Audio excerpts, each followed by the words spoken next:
Good morning, everybody. Good morning, good morning.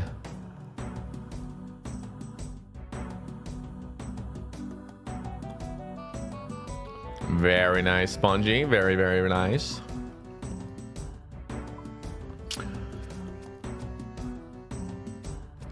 Who's ready for a morning ramble? That's way too early. It's too early. Also, I'm gonna grab my Sobe in the freezer. So that should be nice. What up, Sharp? What up, Ryder? What up, Forfeit? What up, Phil Bill? What up, Spongy? What up, Danny? What up, Crimp? What up? Is that everybody? That's everybody, except for the lurkers. We got a lot of lurkers over on the YouTube already and on Twitch. Listen. Thank you, Hope Light. Got a juicer of a fucking ramble. So let's grab my monster really quick, or my Red Bull Sobe.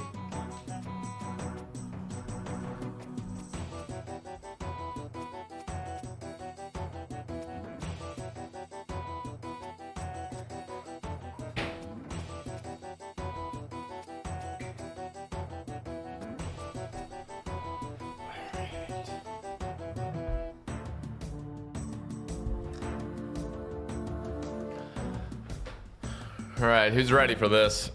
Who's ready for the mixing? A little bit icy ice and oat milk. This one, honestly, like I've had this one before, the white peach. In the Sobeys, I mean, it still works, but it's definitely not my favorite flavor with it. But. All right, here we go. Because it's white, so it's gonna just look like a white Sobe. Oh yeah. It looks like. Never mind. All right. Do a little mix. You guys can barely even see the creaminess at the bottom. Mix it a little bit. All right, well,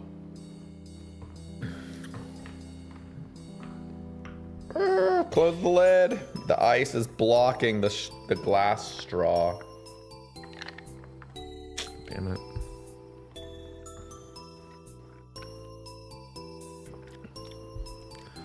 The discussion has already started in UCC. Has it? Okay, well, guys, wait up for me. Close this fucking... Whatever, I'm just gonna let it sit here for a little bit. Let the ice kind of chill, and I'll close the lid. Okay. Are we ready for this, everybody? Ooh, maybe we should turn on the... I love those sunbeams that just peer in. Looks great. I love it, but we don't need to do that. All right, everybody, let's go over to this. Where's the Twitter thing at? Summer sweep up. There it is. Where's my camera? There I am. Where are you guys at? There you guys are. All right, everything's looking nice. This is gonna be a juicer, everybody. So prepare. Also, we're gonna talk about Bryophyta in a second. God damn it. All right, it's fine. It's gonna be in the blog. This blog is massive, genuinely exciting. Okay, here we go, boys. Guys, I need your guys' help. So when there's something interesting, just type, you know, make the video more interesting. You guys can participate in the discussion, you know. That's why I have the chat up there. Sometimes in those rambles, you guys go like dead mode. You guys go dead man mode on me, and you're just dead. So don't be embarrassed. Don't be shy, you know. All right, are we all ready for this, guys? Type 1 if we're ready. Type 1 if you're ready for the ramble.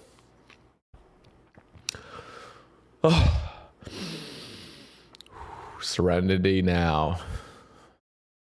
All right. Here we go.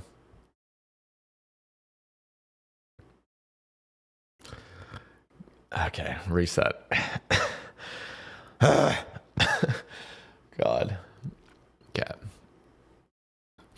You guys should see how many takes it takes for the off-stream rambles. It's bad. All right, here we go. It is time for the summer sweep up, everybody. And I said the last blog post was a juicer. This is a juicer. So I just briefly took the little scroll in my bed when I was looking. I was like, holy fuck, there's a lot of stuff in here. So I'm very excited about this. And I'm going to be sharing my actual honest thoughts. I've never been honest with you guys ever. This time I'm going to be honest now. I'm always honest with you guys. You guys know that. So I will keep this to 15 seconds. Watch this on Spotify. Help me grow the Sebe Ramble Show over on Spotify. Pinned in the comments and in the description. Many of you have migrated, and I greatly, greatly appreciate it. We're just trying to grow the show, so go follow it. Go drop it a rating, and just, you know, if you're at work and everything, just go watch it over there. It's a nice platform to be on. All right, that's it for me on the Spotify thing. Summer sweep up, combat and loot. Woo, baby. Also, we are live on Twitch and YouTube. So if you guys want to be a part of this live chat, I mean, for the future, I do like these live rambles. You guys offer some great insight sometimes. Now, you guys offer genuinely great insight. And I think my viewers over on YouTube and on Spotify, they really do enjoy your guys' words. Okay, so keep saying words over there. Okay. And also, let me turn off these fletching noises. I know my desktop audio is off, but I don't want to hear it. Okay, here we go. Following in the footsteps of last year's Project Rebalance, we're taking some time to improve some more existing content. In some cases, those improvements are just small tweaks, while others might benefit more from drastic changes. This blog has a healthy helping of both. If you'd rather have something to listen... No, guys, you're not going to listen to Coxie and Pack. You're going to listen to the Says Bays. No, that's fine. This blog post is linked in the description, so if you guys want to check out this version of it, you guys can definitely go over there. Shout out Coxie and Pack for a top-level overview of everything we're changing. All right, projects like this one allow us to take feedback we've seen over months or even years and use it to improve the very foundations of the game. On the other hand, we know that big changes can engender big feelings, so we invite all of you to let us know how you feel about what we're proposing today. Although we're not polling any of these improvements in line with our polling charter, we remain open to feedback and will make adjustments where necessary, just as we did with Project Rebalance. Excuse me. Cool. Speaking of, this first change might seem familiar. Elemental weaknesses and NPC defense changes. Elemental weaknesses brought back the old school magic of using the right tool for the job, quite literally. Since this was a drastic shift, we played it safe at first. After a year of watching you enjoy the first batch of weaknesses, we thought it was time to introduce some more. We're especially interested in feedback about whether the elements we've chosen make sense as weaknesses for the monster they're attached to. We've tried to choose thematic weaknesses wherever possible, where maintaining game balance. We want to hear about monsters you feel are misplaced or monsters you feel we've missed. On that note, the wonderful Gentle Tractor, great descriptor for that, he is wonderful, reached out to us last year with some great feedback, which has served as a North Star for this set of tweaks. We'll go through them element by element, although of course we'll miss out any monsters who already have an elemental weakness, of course. By the way, Gentle Tractor has been on the Sabecast twice, and if you have not listened to his episodes, you've got to check those out. They're great. You might also notice that some of the adjusted monsters still aren't worth using elemental spells on. Keep in mind that we're not drastically redefining the meta here, we're just rolling out weaknesses that make sense thematically. This also gives us room to take elemental spells to the next level in future via new rewards or specific encounter design. For a full list of all the affected NPCs, click here to visit the relevant tab on our spreadsheet. So if I click this, am I going to go fully docs mode on this? Let me just pull this up first before I full docs myself. Okay, good. This isn't like a Google Doc or anything. All right, looks good.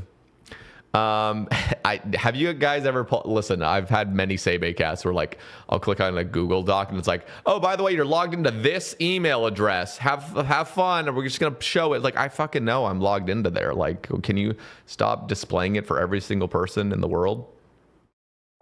Oh my god. This is oh god. Okay. So we're going to go through every single one of these right now. No, of course not. Jesus. Okay, but obviously this is in the blog. So if you guys are interested. Wait, what are the revenants? What if the revenants change? What is true and false? What does true and false mean? True means elemental changes. So what is the elemental weakness is down here. Okay, so what is wait, what is it? Is it?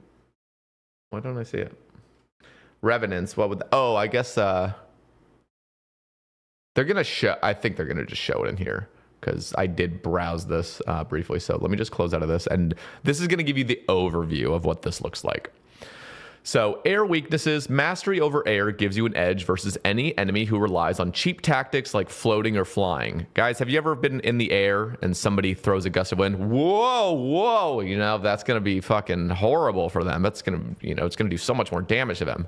I genuinely, this is the one I do not understand. The air versus air. I'm sorry. Like, I understand, you're moving the air. They're fucking designed to be in the air. They can dodge your air shit, But whatever. If they want to go down that route, I'm okay with it. But it does feel a little bit weird. Don't you guys think? Also, yeah, Tome of Air confirmed.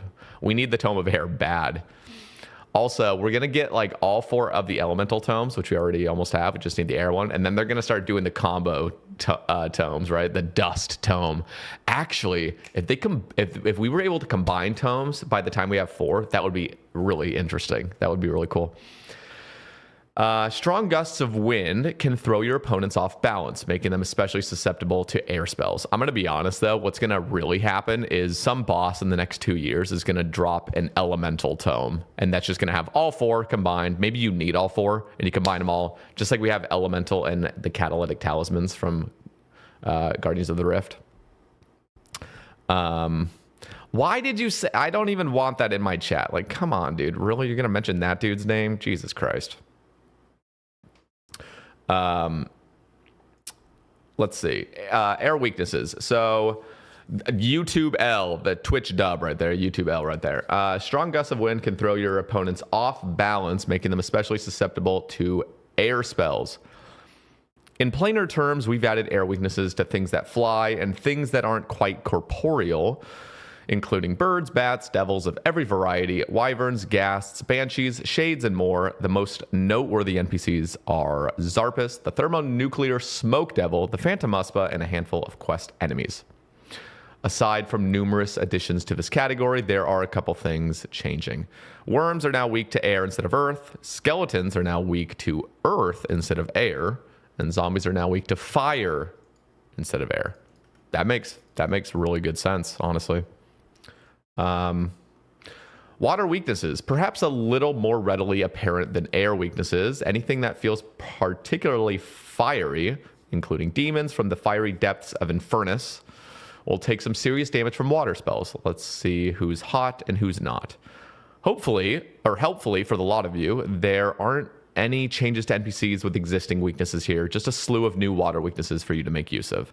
Chief among these are all Tizar creatures, including Tizar Jad, or Tiztok Jad, and Tizkalzak, Vorkath, the King Black Dragon, the Great Olm, Krill Sutsaroth and his generals, Cerberus, Gotizo, alongside hordes of quest-related NPCs like Agrith Nar, Nezik, Chened, Farid, Flambeed, and the ferocious Elvarg.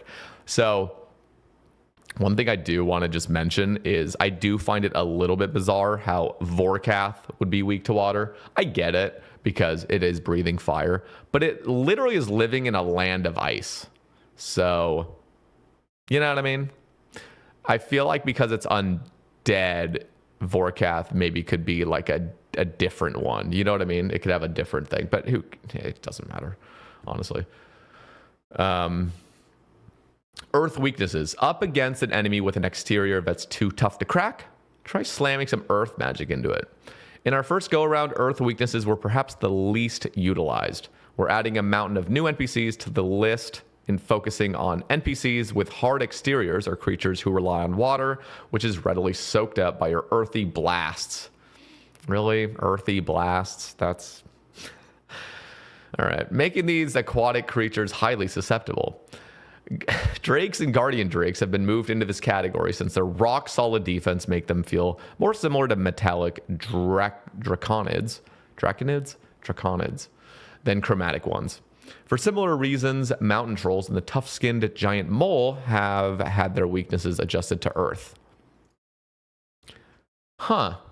So I'm not gonna, dwell on this too much, but like, isn't giant mole like really an earth type thing? So why would you use earth on an earth? He's literally digging into earth like repeatedly. Why would an earth spell do? And that dude is just gonna fucking dodge all of it. Mole weak to earth is crazy. Yeah, that was not well thought out.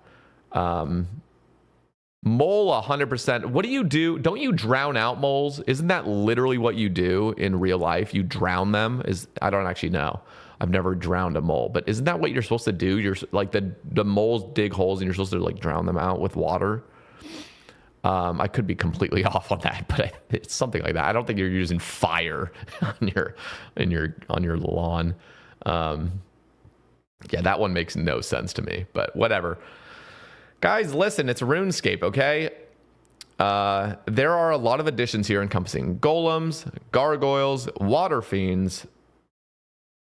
What? Why would water fiends be weak to earth? Isn't that fire? I don't get this, guys. Some of these I just truly don't get. Its name is water. All right, jellies. Jellies 100% need to be fire, in my opinion, but whatever. Trolls, crabs, and more. Water douses fire. Oh, yeah, you're right. Okay, I'm an idiot. I'm an idiot with that, to be fair. The water fiends I thought was going to be fire because fire and water are opposites, but you're right. Water is good against fire. Fire's not good against water. Now I'm losing it. All right, thank you guys for correcting me on that. So Earth is just always against water stuff, right? Is that just how it works? If you get dirt in your jelly, that's gross. Yeah, have you guys ever eaten dirty jello? It's horrible. No. The most interesting among these are the alchemical hydra, dawn, dusk, giant mole, kraken, and a variety of quest NPCs. So the giant mole is the only one I really have an issue with at the moment, but that makes sense. I did forget that earth is good against water. I don't know. All the elemental things that just don't really make too much sense to me, but that's fine. Air dries up water. It's true. All right. Fire weaknesses. There are arguably the most intuitive of any weaknesses here. Icy stuff melts. Naturey stuff like plants and bugs burn to a crisp. Simple. Despite this one being so intuitive, there's a lot more that we could have done with these weaknesses initially. We've not got any changes to NPCs who already have a weakness here, but we've got a lot of additions. Most worth keeping an eye on in this category are Bryophyta, Hespori, the Calphi Queen, Seracnus, Venenatus, Spindle, Scorpia, Nilocus, Verzic Viter's spider Nilocus form, and skeletal wyverns. We mentioned them earlier, but as a reminder, zombies now sit in this category since their rotting flesh burns right off, so feel free to incinerate them with impunity. That's a wrap on this batch of elemental weaknesses. Like we said before, we're not looking to rock the boat or drastically change metas. Instead, we're aiming to make sure that the system feels like it works where you'd expect it to. Open up more options for you to make interesting decisions while progressing, and leave us room for cool rewards in future that interplay with these weaknesses. Cool. All right. That looks good. I'm glad that list, I obviously didn't read it all. It was a massive list, but it is such a massive list that it does seem like they've gone above and beyond and are really looking at making every NPC in this game have some sort of thematic weakness, which I'm a fan of. I don't know. Beyond elemental weaknesses, you'll notice on the spreadsheet linked above, or here if you don't feel like scrolling, that we're taking a pass at some other NPCs and exaggerating their weaknesses where appropriate. So this is the same, this is the same list. So to do this, we're making further use of the light, standard, heavy system for range defenses, tweaking the typical stab/crush defenses in spots and rolling out the flat armor system. First use at Perilous Moons on a very select few NPCs. I actually really like that. I do like that they're kind of going cool with the flat armor even. What up, Jagex Goblin? I call it Mod Goblin. Goblin is the boy. He's in the chat, boys. So if you guys have any unban requests, or if your account was falsely banned, just start harassing him in the chat. No, don't do that. Don't do that. You'll get banned. You'll get banned twice. How does that feel? One in the Twitch chat, one already on your account because you cheated. All right. Flat armor is the most interesting thing here. If you're not in the know, I hope this ramble gets demonetized. No. That's why you guys got to drop over to Spotify in case the whole YouTube goes overboard, or goes underboard. What am I trying to say? Sinks. I don't know, guys. All right. If you're not in the know, a flat armor value of 2 means an enemy takes 2 less damage than you would have hit. Meaning if you hit a 10, they'll only receive 8 damage. Negative flat armor values mean enemies take more damage per hit. In practice, then, an enemy with positive flat armor might encourage slower hitting weapons or weapons with fewer hit splats, while enemies with negative flat armor encourage fast hitting weapons or weapons with numerous hit splats like the Scythe of Viter or dual Makwawitl.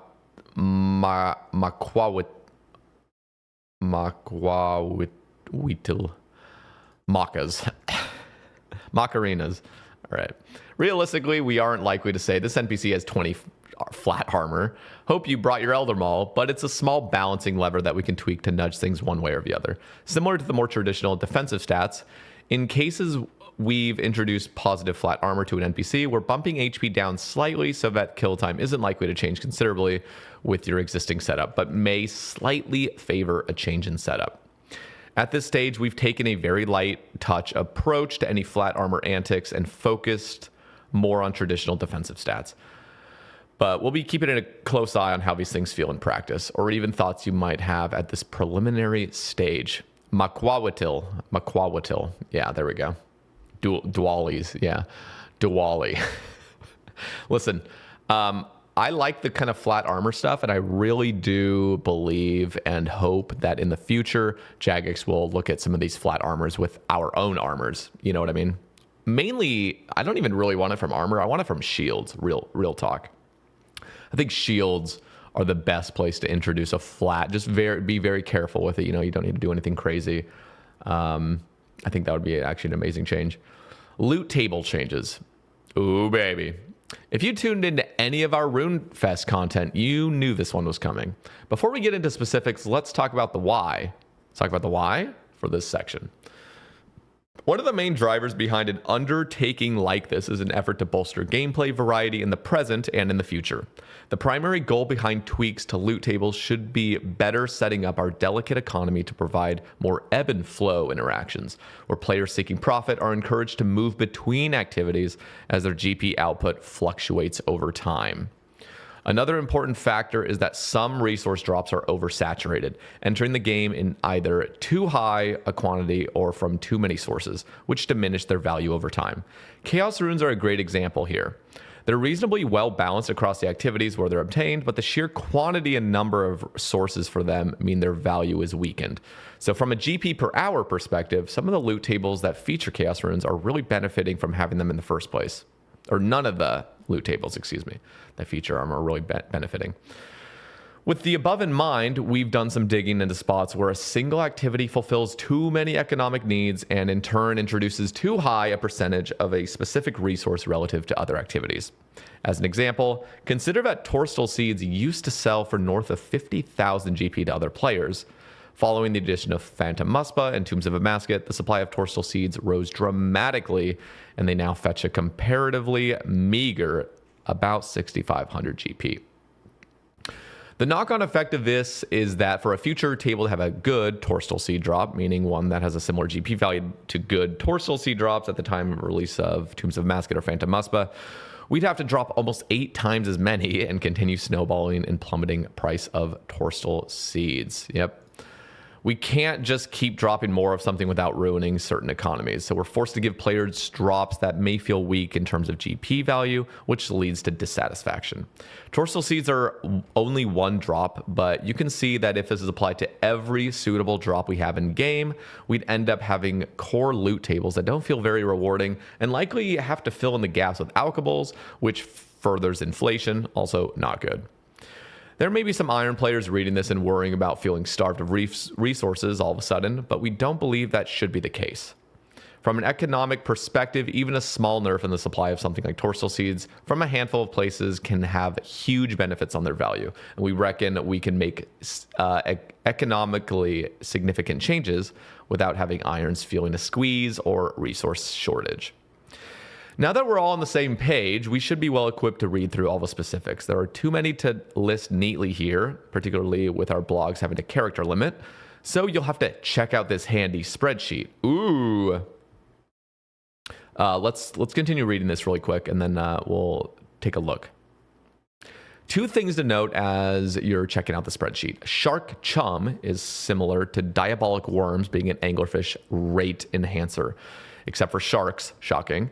We believe this kind of significant rate enhancer should help add more value into gathering skills like fishing while still being profitable to sell on if obtained as a drop. To be clear, we're not looking to roll out some kind of skill enhancer for every gatherable resource. We'd like to experiment with more of them for high-level resources specifically so that we can tone down on raw drops, but don't ever want to get to the point of players feeling like it's not worth doing X skill without Y skilling enhancer from Z boss. That's not fun for anybody. That's a good point. Notably absent from this list is Soul Wars. In simple terms, we're more or less eviscerating the loot here. Mini games like this, where players can effectively determine their own rates of output, just cannot be allowed to be lucrative. We were quick to respond to Castle Wars crates being too strong, and we've taken far too long to make this change. We'll be taking a Castle Wars-esque approach to Spoils of War, with some blighted supplies on offer and replacing the Castle Wars specific ammo with pure essence, but at a significantly lower GP value per crate. Pet hunters, you're safe. Pet rate will remain as is, and the time to obtain will remain the same. Okay, so let's check out the spreadsheet that was linked, and it says drop rate for food reduced by 75%. So the manta rays have dropped. And what they're going to do is remove drop rate is then replaced with a shark drop. Oh, wait, you're not even going to get manta rays? Oh, God. Wait, you're not getting manta rays here? Drop rate for the... Oh, wait. So you are getting manta rays. That removed drop rate is then... Oh, I see. So there's 2 drops now? Is that how it's working? Drop rate for the food is reduced by 75%. So manta rays looks like it's just not going to drop as many. And then that removed drop rate is then replaced with a shark drop. When this shark drop is hit, 50-50, whether you get sharks. So let me get this right. Would you get both a manta and a shark drop at the same drop? Or is it just saying food in general? I'm a little bit confused by that. But, okay. Laren's chest. So 1/4 as many mantas, the weighting removed from it. Oh, I see. So it's just the weighting of it. So you're saying it's not actually it's not reducing the quantity of the mantas drop. It's just reducing the amount of times you're going to see those mantas. So instead of a 1 in 25 for a manta, it's going to be 1 in 100 for those mantas, but it's still going to be the same 35 amount. If you hit the shark roll 1/2 of the time, you get X sharks. Okay, that makes sense. Cool. Correct. Okay. Grotesque Guardians. We're going to get these. Cool. Pretty much everything. Pretty much makes everything else obsolete. So let's see. Let's go to the gems. Looks like they're just reducing some of the gems from the main mass wildy bosses. It doesn't look like the solo variants are getting any nerf. Runes. So they're drastically reducing chaos runes and death runes and even the caches of runes. Holy fuck. The caches of runes are getting fucked over. Quantities, wait. Lower quantities now roll from 500 to 1,000. Midding rolls and top end rolls 38 to... okay. and they're buffing some of the more... Honestly, I'll be honest with you guys. I mean, I like the giant mole changing it from 7 to 50, so it feels like it's worth picking up. But I would even say mutated blood velds. You could pump that up to 50 as well. Honestly, there's a really bad feeling about picking up like 10 chaos runes. Just like, ugh, do I even really want to pick this up? To be fair, it's better than 4, better than 7 right here. I'm looking right here. I know you guys can barely see this. I'm sorry. Let me zoom it up a little bit. I'm just looking right here. So yeah, I mean, I would even pump it up more than 10 to like 20 at least. Even oh wait, this is soul runes. Oh, my bad. Death runes are going from 50. My bad. I thought this was all chaos runes for a second. Soul runes are getting pumped to 10. Okay, that makes more sense. A lot of different rune changes, and then the herbs and seeds. Toa, they're all getting a 40% nerf. Damn. Cox is getting nerfed. And a lot of just the high level stuff. Wow, I am this one doesn't really make too much sense. Kriara, you're really gonna nerf Kriara's basic loot? That one feels very irrelevant. I feel like Kriara could actually be the one that actually just cranks it up, because who the hell is picking up a dwarf weed seed at Kriara? You don't have you want the food over it. So some of the Slayer monsters are getting it buffed. Zygamite. Guys, never stay away from these guys. Stay away. Ah, I don't like Zygamites. Now they're dropping grimy Renars and Snapdragons down. Cool. Okay, so, you know, nothing like major. Just seems pretty basic. We'll take it. Now, let's go to the Tombs of Amascut changes. Ooh, baby. Old School's third raid feels like it released only yesterday, when in actual fact, it's been almost 3 years. That's wild. While we announced at RuneFest that Raids 4 is in the books for 2026, we'd like to make some adjustments to TOA and set it up for success down the line. You know what's also crazy, guys? The Inferno came out 8 years ago. 8! Oh my god. First, we'll detail changes that we'd like to make to the raid itself, with a focus on the puzzle rooms and the bosses. After that, we need you to help point us in the right direction for what we believe are some much needed loot adjustments. Toa boss changes. Baba. Currently, the most effective way to kill Baba for most players is the infamous Red X method to avoid Baba using attacks. You'll give up some DPS to do this, but put yourself in a position of absolute safety so long as your timing's on point. We're always fans of emergent and creative gameplay, but think where Baba sits right now is pretty dull, and we like to change the pacing of a fight to a little to make the core experience more engaging, which might make Red X a little less necessary. Protect from melee now mitigates all damage at Baba, unless invocations which reduce the effectiveness of protection prayers are activated. That is a phenomenal change, and I'm really glad you guys just ripped the whole band-aid off, and it's just like, you're protected fully, because now what's cool is like the fight is actually going to mean something if you're not Red Xing is just, you're literally just boom, boom, boom. You're not having to engage with any actual of the mechanics, which I kind of like, actually. I like that emergence gameplay. I also like that you're not nerfing it. You still can Red X if you want to, but now you can just go in the room and just start killing it, not taking a bunch of chip damage. Baba spawns fewer baboons, which will die after one hit from any attack style. Oh, that's amazing. If Jungle Japes is turned on, we see you running your banana 5s, then baboons will drop more bananas on death to account for the reduced number of baboons. Damage from thrown debris is now fully shifted onto anything you split the damage with, boulders and sarcophagi alike, which should make things a little less frantic. Ooh, very nice. Yeah, that's awesome. Great changes. We're hoping that these tweaks make the fight feel more fair and make engaging with the mechanics feel more rewarding, which has been a struggle for players at higher raid level due to how much unavoidable damage Baba can dish out. Yeah. Akka. Ooh, baby.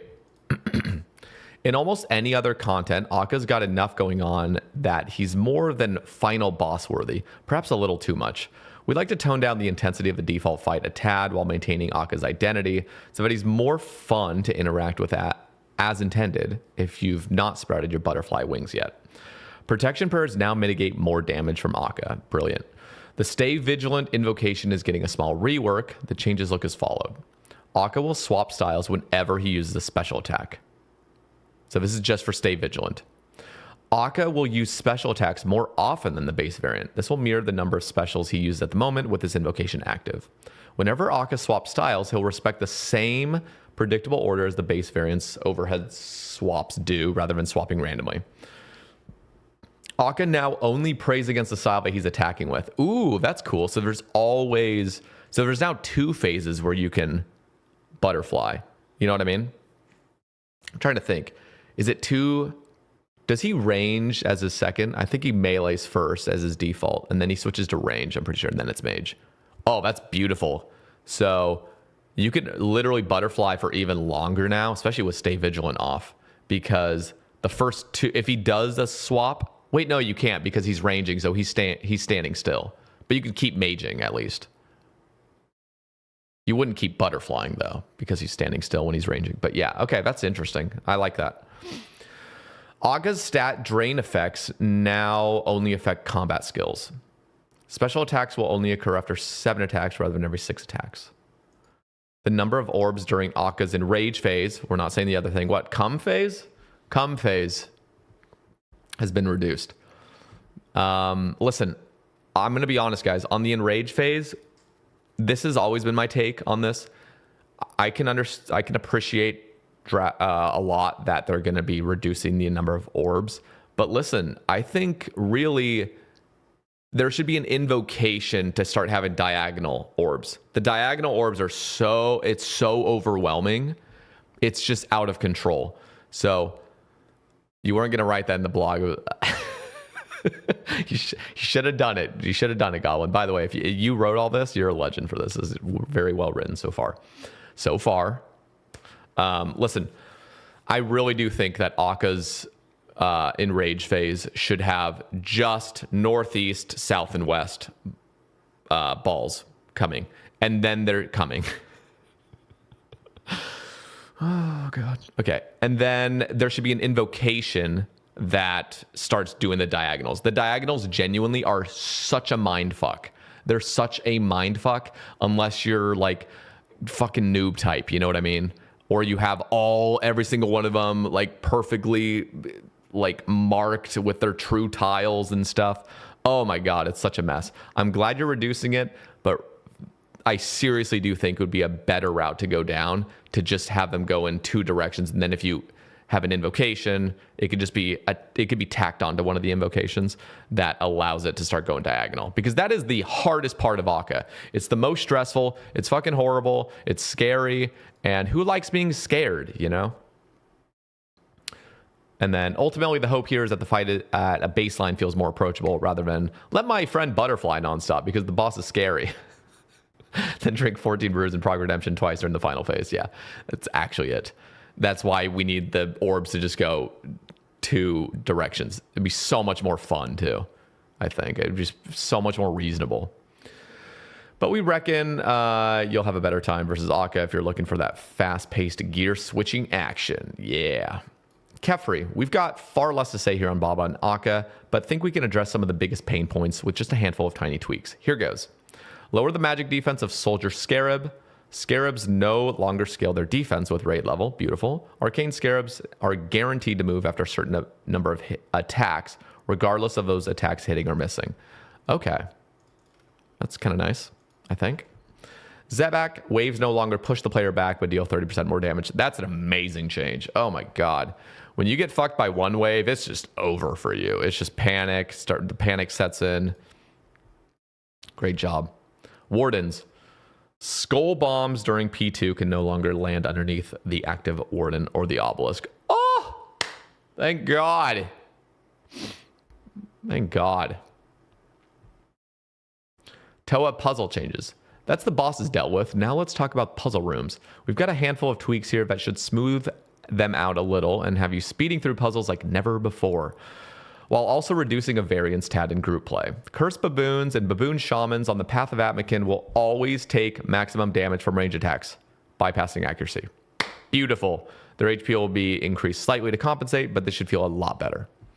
2 waves of monkey assailants will be removed from the path of Atmakin. Oh! That's so great. Thank God.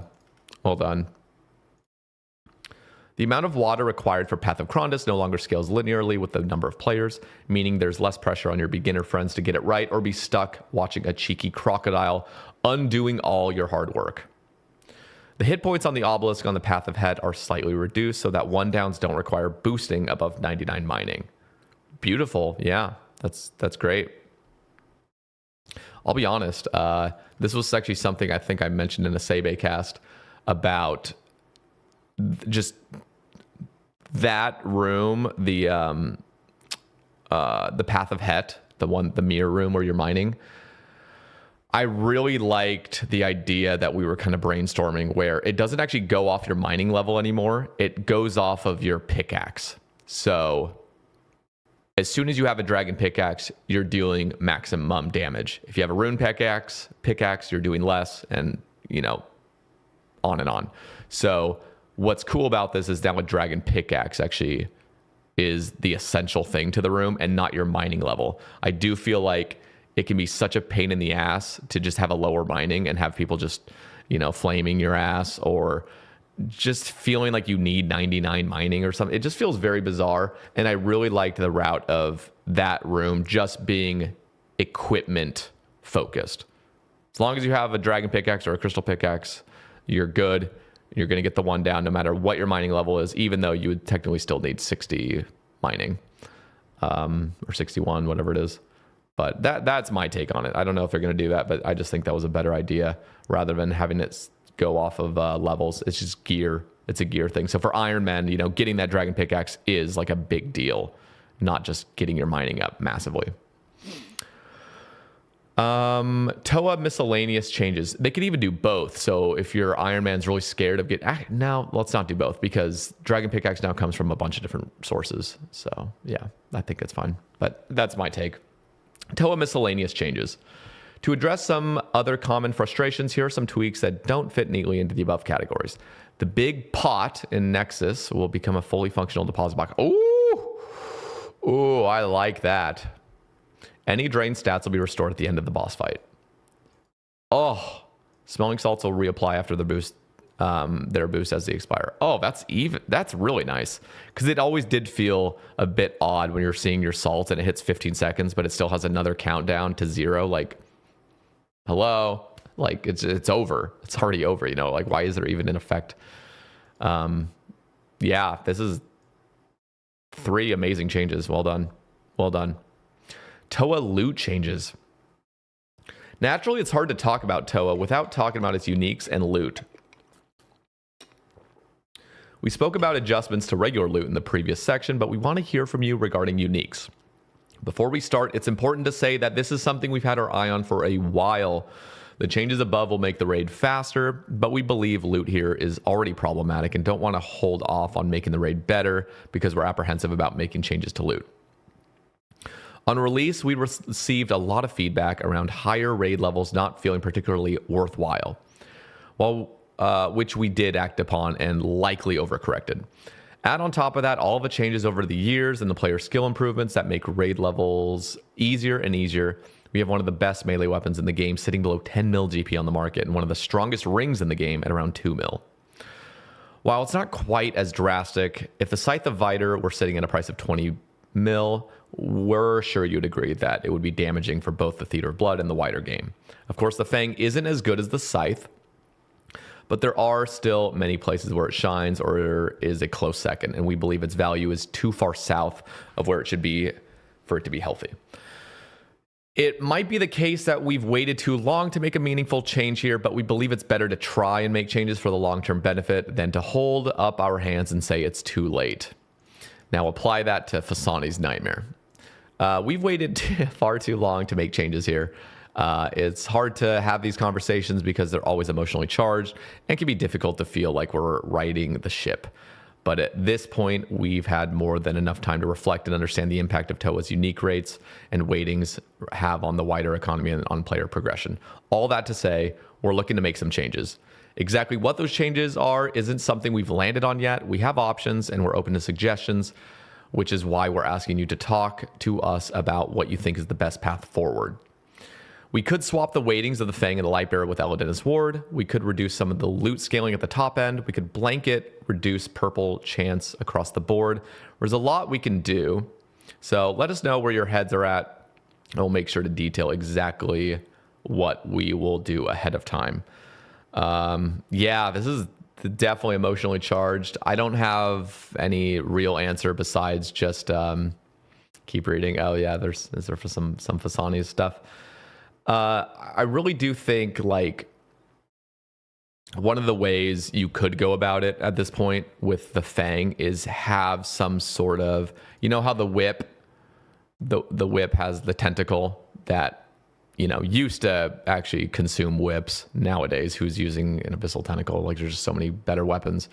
But they could do something where, I don't know, you have an attachment to the Fang, for example, and it gives it just a slight buff to it, but then it gives it 10,000 hits. So Fangs are actually like dissolving. Yeah, I don't know.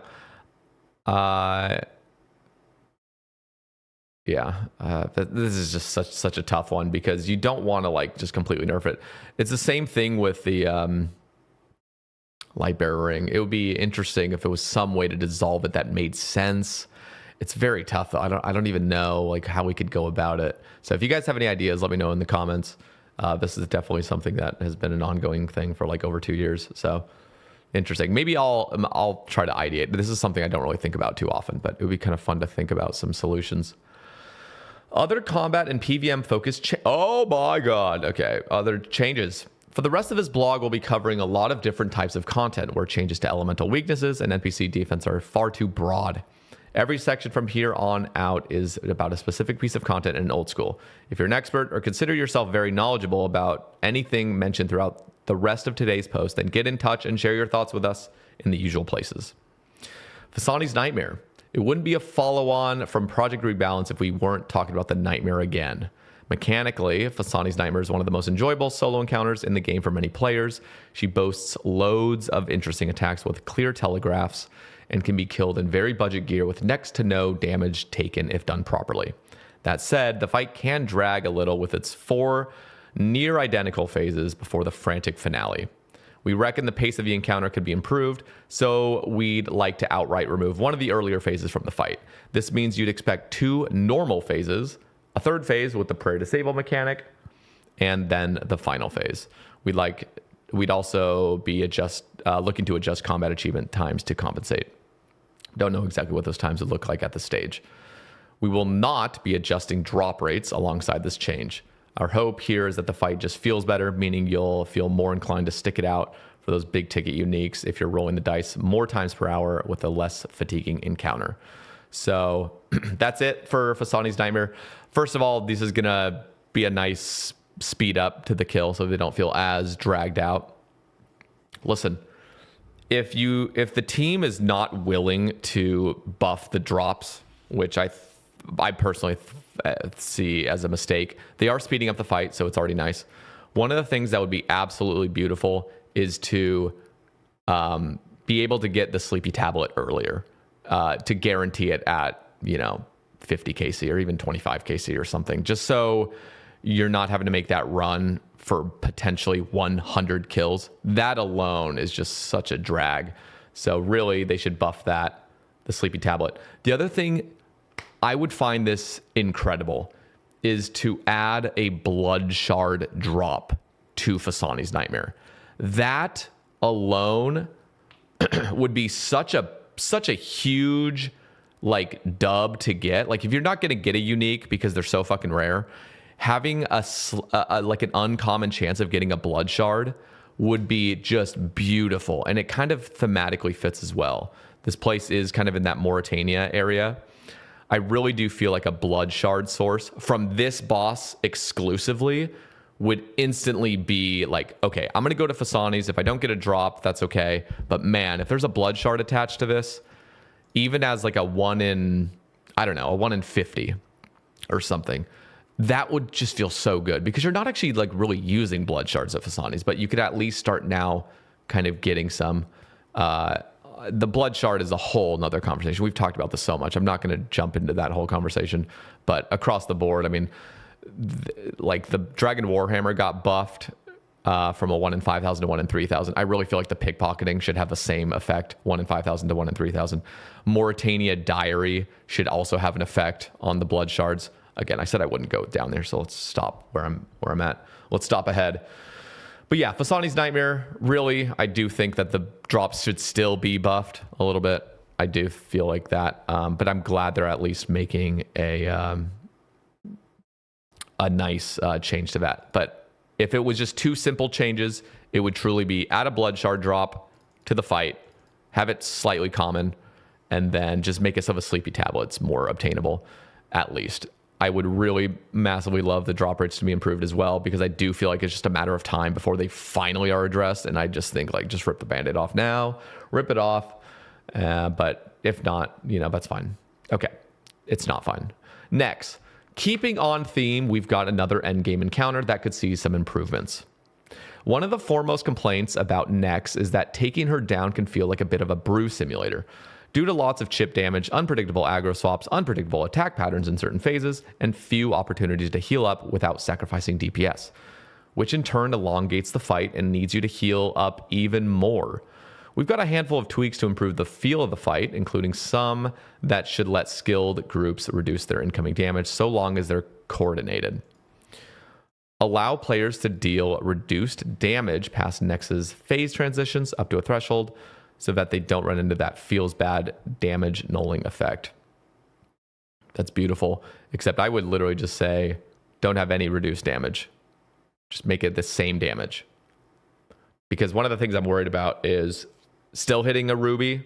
You're using your ZCB when the phase is done, and then it's reduced, so you only hit a 40 instead of a 110. Or I don't know how much they're going to reduce it, but I really do feel like the reducing the damage is pointless. It's completely pointless. Just make it so there is no nulling effect at all. Mass groups will likely hit this threshold easily, but won't see noticeable reductions in kill time since they're already so fast, while small teams will be able to keep on hitting without feeling like they're completely wasting their time. So the other thing about the mass groups, this is just another one of my takes, is we gotta have that beginning initial fight, or the initial load up of Nex screaming all 4 of the names and whatever. I would really love that to just be drastically shortened. I mean, like 25% of the time that it usually takes. And I honestly feel like this would be a huge benefit to just being able to mass Nex, because right now massing Nex is one of the biggest wastes of time. You are a clown if you're actually trying to like go for a green log or trying to go for Torva in a mass. It's just so bad. It's just the rates are astronomical. I feel like people don't even, it's like ignorance is bliss. It's like you don't even know how bad the rates are right now, but you're just praying you hit the lottery. So yeah, I would love it if there was just absolutely no reduced damage personally. And I do think that initial just fight of her call, or the initial call outs, just when the fight's about to start, should be just way shorter. But yeah, cool. Adjust some of the behaviors during downtime phases to let players heal up without feeling punished. We'll achieve this by letting players heal from damage dealt to blood reavers, though we're open to further changes if absolutely necessary. Okay. Make her melee attack a little stickier during all phases. This means that if Nex uses a melee attack, she'll use 2 more before swapping, similar to changes we made to Mutadiles. Is that a guaranteed 2 more? And then she'll... so it does seem like a guaranteed 2 more, but can it be 3? Could it be 4? Or is it just 2 and then guaranteed it'll swap back to mage? That'll be interesting to see. Additionally, reduce the damage dealt by your magic attack in the final phase of if you turn on Protect from Magic late. Ooh, meaning if you're not praying already, you can still mitigate damage a little with quick reactions. That's a cool change. I kind of like that. That is actually a really cool thing across the board almost to add into the wider game. You know how many encounters the damage is calculated when the attack actually fires off by the NPC? It would be cool in some situations if it had a half damage negation if you pray when it actually lands on you, if you didn't already pray from the get-go. You know what I mean? That would be really interesting, because then it actually does have a little bit of intuitiveness to it. if you did miss it, but it's not actually affecting anything if you're already playing perfectly. You know what I mean? So I like it. Thank you, Mounty, for the prime. Let's continue. So we're not looking to drastically adjust next as a fight, but think that providing you more avenues to reduce incoming damage might make things feel a little more engaging without trivializing the encounter entirely. Let us know what you think about these, especially if you're a fan of taking on next in groups of 2 to 5 players. Cool. Hueycoatl. Huey. Moving away from the end game for a moment, but sticking with a boss that's usually taken down in masses or small teams, we're heading to Varlamore to take a look at the fearsome Hueycoatl. I know I'm pronouncing that completely wrong, but I just have always called it that. Yeah, so let's see. To start with, we'd like to improve the tail phase a little with clearer visuals and bringing down the tail's hit points so you can get back to hitting Huey in the face and body again, which is what you're all here for. Therefore, what's a little more complicated is figuring out who Huey is for. As far as unique equipment drops go, you can snag yourself a Dragon Hunter wand and some Hueycoatl hide to make a nifty set of armor. The problem with the wand is often outperformed by other setups for mid-level players against dragons, and dragons aren't killed all that often either beyond draconic bosses like the King Black Dragon, Vorkath, Alchemical Hydra, or Great Olm. And by the time you're tackling those foes, then you're likely sporting better gear to boot. This makes it a niche weapon that's on the weaker side, which is also a hefty grind for Huey's target audience. Not good. We'd like to boost the wand's power, improve its drop rate, and make some adjustments to Hueycoatl hide too, so that they sit in a better spot for the kinds of players who Huey's aimed at. To achieve this, we'd like to do the following. Bonus damage, so versus dragons, increased from 20% to 40%. Wow, okay. That's a massive increase. Bonus accuracy versus dragons increased from 50% to 75%. Ability to autocast ancients. Oh! This one's not at all useful against dragons, but might have a niche use for some blood barrage antics on extended trips. That's fucking beautiful.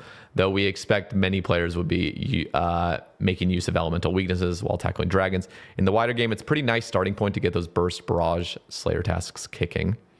Make the wand 3 times as common, meaning you'd see one in every 69 kills rather than every 207 if you're soloing, using numbers from the OSR's wiki. Loot tables for group bosses can be confusing at times. This is probably the easiest ways of showing off the change. I'll be honest, I don't actually think you should make that much more common. This is a massive upgrade to this wand. I could understand if you tripled the drop rate before any of these changes were made. That would be a good change. But I really don't think we should be... and I'm not just saying that because I already have a wand. I really am not. I just think that because this wand is actually becoming very powerful and now it's replacing a master wand. You got to keep in mind, if you're actually going to be able to autocast ancients, this is skipping MTA now. So I really don't think we should be touching much the drop rates. This is my own take on this. I honestly think if you're to change the drop rates at all, maybe go from like a 1 in 207 to like a 1 in 150. 69 is way, way, way too common because you'd just be seeing way too many, I think. That's my personal take. I really don't feel like we should be changing the drop rate, if at all, or just very minimally, because this is a massive, massive upgrade. You're doubling the boost from 20 to 40. That's already fucking huge. You got to keep in mind as well, like the Tome of Earth, if you're going against like metallic dragons, that's going to have another multiplicative effect. On top of the Slayer helmet having an effect as well. So this is actually a very, very, very powerful weapon now. And the fact that it casts Ancients. And I'm assuming that Ancients are still going to get that increase. So, yeah, I don't know. I really don't think we should be making this 3 times as common. That's very worrisome to me. Does the wand even compete with the Twin Flame Staff? Even with that? Oh yeah, this would 100% compete with it. Now there are some situations like, Zulrah is not a dragon. So, I mean, Twin Flame is still going to be dominant, but I'm not a DPS calc guy, but the wand is already pretty nice, especially if you have Surge, if you have Wrath Runes. Wrath Runes are just one of the kind of gatekeepers. You know what would be kind of interesting, actually, is if Huey dropped Wrath Runes. That would be a nice change, actually. If Huey dropped Wrath Runes, I would really like that. And then the wand, I'm sorry, I'm just going to say this. People can disagree. I really don't feel like we should be changing the drop rate. And if we do, just minimally, like 20%. Improve the drop rate of Hueycoatl hide from 1 in 35 to 1 in 30. Upon receiving a Hueycoatl hide drop, you'll also always receive 3. Lower the crafting requirement of Hueycoatl hide armor, meaning it's easier to make than black dragon hide, but it's harder to obtain. Listen, Hueycoatl hide, I want to present this as an idea. And that is, I think that Hueycoatl hide should have an additional effect to it. I like where the prayer's at. I do think it could get a little bit more prayer, but I also understand God D hide needs to have some sort of niche to play. So, you know what I would really love from Huey hide though, is if it had a dragon fire negation, as in, let's say it has a 33% dragon fire negation. It would be something where you could bring Huey hide, and if you have 3 pieces of the Huey hide, like maybe it only has 25%. So maybe you do have to wear the VAMs, because the VAMs right now are useless. Let's just say you wore all 4 pieces. Now you have full dragon fire immunity, just like an anti-dragon shield. So this would be a situation where you could wear full Huey, all 4 pieces. It's 4 pieces: the coif, the body, the legs, and the VAMs. If you wear the full set, you have 100% just like an anti-fire shield without using the anti-fire shield. So now if you're at Vorkath, you could actually use full Huey with a salve, have that full thing, and then be able to wear like an Odium ward or wear an Arma book or wear something that's giving you accuracy rather than having to stick with your anti-dragon shield. I think that would be a cool, or you could Tebow, whatever. I think that would be a really cool change to it, but I'm not going to lose sleep over that. Yeah, my take on this, I am pretty emotional about this. I really don't feel like we should be buffing the wand at all because it is getting a buff. It would make sense if it wasn't getting a buff, but it is. And you got to keep in mind the Master Wand is not really going to have a place anymore because everyone is just going to go hunt the fucking Dragon Hunter wand because it's just more powerful than it because it auto-casts Ancients. So keep this rare. I really feel like you should keep it rare. Also, last point on Hueycoatl. If nothing has changed, if they really are just set on making the wands 3 times more common, which I do think is a bad decision, can we have the same sort of Wintertot effect where, when you get pyro pieces, you can change them in for burnt pages? What if you could trade in additional wands or additional Huey hide for Earth pages? Can you already do that, actually? Maybe you can. I don't actually know if you can. That actually might already be in the game. I actually don't know. Perilous moons and defensive rings. Most of what we're looking to do here is a quality of life pass. We'd like to improve the click boxes of moons themselves, since their movement can sometimes make them a little annoying to click on in the midst of combat. And we'd like to take another pass at the fishing and hunter activities within Nepotsli, since they can be a little buggy from time to time. For some more specific changes, the most impactful here is reducing the number of tornadoes during the Blue Moon's special Brazier phase. As it stands, there's an awful lot of tornadoes, which deal some damage, heal the boss, and contribute to you getting chilled, which means that some players opt to not engage with the mechanic at all and take a breather instead. So we think toning it down a little should make the mechanic at least feel worth engaging with. While not strictly related to Moons of Peril, we'd also like to explore adding a new reward to aid players getting into it. Offering powerful armor sets and weapons in all 3 styles, the Moons have become a staple progression point for many players. But even with damage mitigating strategies like Step Unders, it's still possible to take a real beating here, even while wearing your tankiest gear. To that end, we'd like to add a defense-focused ring somewhere to aid players in racking up kill count in Nepotsli while giving some use to a boss that doesn't offer it much at the moment, the Deranged Archaeologist. Ooh, that's a really cool place to drop this. New ring, 20 stab, 20 defensive stab, 20 defensive slash, and 20 defensive crush with no other bonuses.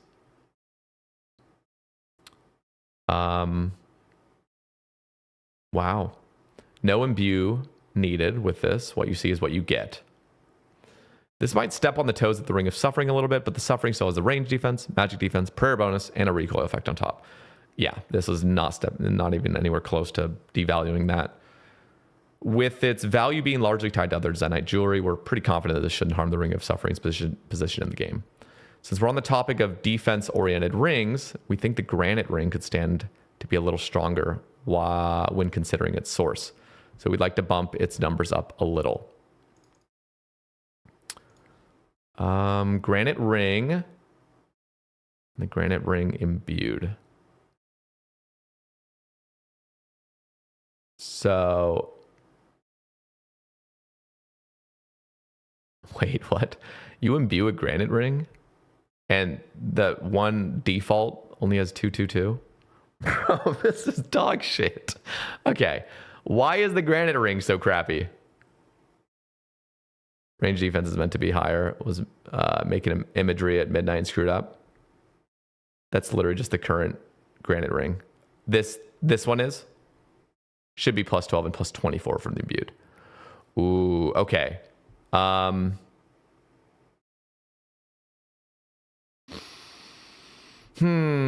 be honest. I actually don't think you should go above the Ring of Suffering when it comes to defensive bonuses for a ring. That's my personal take. Maybe it's fine. I just feel like as soon as you've gone above, it's still not really stepping on the toes of the Suffering, but I liked where the Suffering sat, where it was at least equal or best in slot to all defense rings. That's my personal take. I think if it's going to go up to plus 24 ranged defense, I actually think that should actually just cap at 20, personally. And honestly, you could even just give the Granite Ring like 2 melee strength. I feel like we're a little bit worried about adding melee strength to some rings. 2 melee strength would be an amazing addition. If you were to just keep the range, and even... So, I don't know what this is actually supposed to be. Has this been updated already? Mod Goblin, or is part 2, hopefully? Are you just responding to somebody? So, okay, this hasn't been updated. So, if it was up to me, I would just say never go above 20 defense for a ring slot. So if the range was at 20, it would just, I don't know. I think it's just OCD, I guess. I just like it how the Suffering was the best in slot for all styles or equal. And then the Granite Ring, I think would be really cool if it had like 2 melee strength. Personal take. Interesting. Okay. Obor, Bryophyta, and keys. We've been on that Bryophyta task, or the Moss Giant task hunt for so long, trying to get those keys. So this is going to be interesting. This is something we wanted to do alongside the Royal Titans, but didn't have time to implement as we would have liked. It's no secret that the key system used to fight Obor and Bryophyta isn't the most well liked, particularly if you're gated out of combat achievements because you've not done your shift at the Hill or Moss Giants. On the flip side, their uniques are valuable for the tier of players that they're aimed at and would likely to plummet in value if they were freely obtainable. Plus, it's nice to have the occasional oh cool moment if you're on a Hill or Moss Giant Slayer task. That means we need to find a way to open up the bosses a little, protect their uniques, and retain some use case for keys that players might already have or obtain in the future. Here's what we've cooked up. Obor and Bryophyta no longer required a key to be fought. I'll wait. I'll read the rest of these, and then I have some thoughts already. Obor and Bryophyta can drop their own respective keys. To compensate, each of them is given a reduced simple loot chance, or loot table. This loot table is similar to the regular Giants variants, with a chance of giant bones, members only for a chunk of prayer XP when buried. They can't be offered to altars, and an increased chance for each boss respective key. Inside each of their layers is a chest, requiring a giant or mossy key to open, whose loot table is the same as the existing one. This chest can only be opened after the boss is defeated. Okay, so it sounds like they're pretty much going down this route. I'm just going to share my thoughts, though. I really do feel like the key system is good, but the keys need to be much more common. That's the real issue. when you're killing moss giants and it's a 1 in 150 to see a key, that's the absurdity. That's the obnoxiousness. If you were to triple the rate base to 1 in 50 for a key, instantaneously, everything is fixed. Not everything. We'll talk about Bryophyta in a second, just the actual fight itself with the fucking growthlings spawning repeatedly. But honestly, I really don't even feel like we should be doing this, just repeatedly killing Bryophyta over and over and over and over and over. The Bryophyta isn't even really the fun part of the fight. Killing moss giants is actually kind of fun. And getting a key is a really good feeling. The problem is the keys are so goddamn rare. So, in my opinion, really what we should be doing is just buffing the key rate to 1 in 50. Tripling the key rate. That just right now, if you're not doing the wilderness glitch bug where the keys are now doubled across the board, except for in the catacombs, but in like Varrock sewers and other places, it's a 1 in 150 for a key. You have to kill 17,700 moss giants to go on rate for the Bryophyta's essence. That's obnoxious. If we tripled the rate to 1 in 50 for a key, that is then going to make it about like a 1 in 5,900. 1 in 5,900 for Bryophyta's essence for moss keys makes so much more sense. It's so much more reasonable. And then hear me out. If you do have a wilderness task, that is doubled. But I'll be honest, you should probably fix the wilderness glitch right now. It's been in the game for years. Right now, you can just get a wilderness moss giant task and abuse it in anywhere else besides the wilderness, and the catacombs. And the task doesn't tick down. So you could just repeatedly get a boosted rate. That feels odd. That shouldn't be the case. But I wouldn't mind if the wilderness just had that boosted rate, and then when you're on task, it's like an insanely boosted rate. Moss giant tasks are so rare in the wilderness. It's like a 2.2% chance of getting that task. So it's really hard. It's really bad. So this is my own take on it. I really don't feel like we should be going down there just repeatedly killing Bryo and Obor. I do like the key system. The key system feels actually kind of cool. The keys are way too rare, though. That's the problem. You like the proposed change? I mean, the proposed change is better than what we currently have, technically, because the keys are so goddamn rare. But I really feel like the keys should just be 1 in 50. That would fix almost everything. The growthlings are also extremely obnoxious. Listen, if you wanted to make Bryophyta fun, the growthlings should be whacked with your axe. As long as you have an axe in your inventory, if you've killed the growthlings, you should not have to use a fucking axe on something. Can you imagine in any end game encounter you had to manually use a fucking axe on stuff?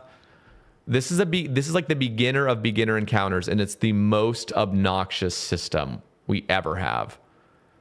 So, you know what they should actually do? Ooh, I like what you just said, Sharp. You know what they should do? You know in Cerberus where they spawn 6 rats? In Bryophyta, they spawn 3 growthlings. What if they spawn 6 growthlings and you could just one-tick them? They're guaranteed to be one-shot with any weapon, and it reduces the cooldown. So similar to Amascut, where those ice things come and you can just one-tick them and then go back to the boss. Something like that, where the growthlings are instantly killed as long as you have an axe in your inventory. You can one-tick them and then go back. That would be an amazing change. Do that.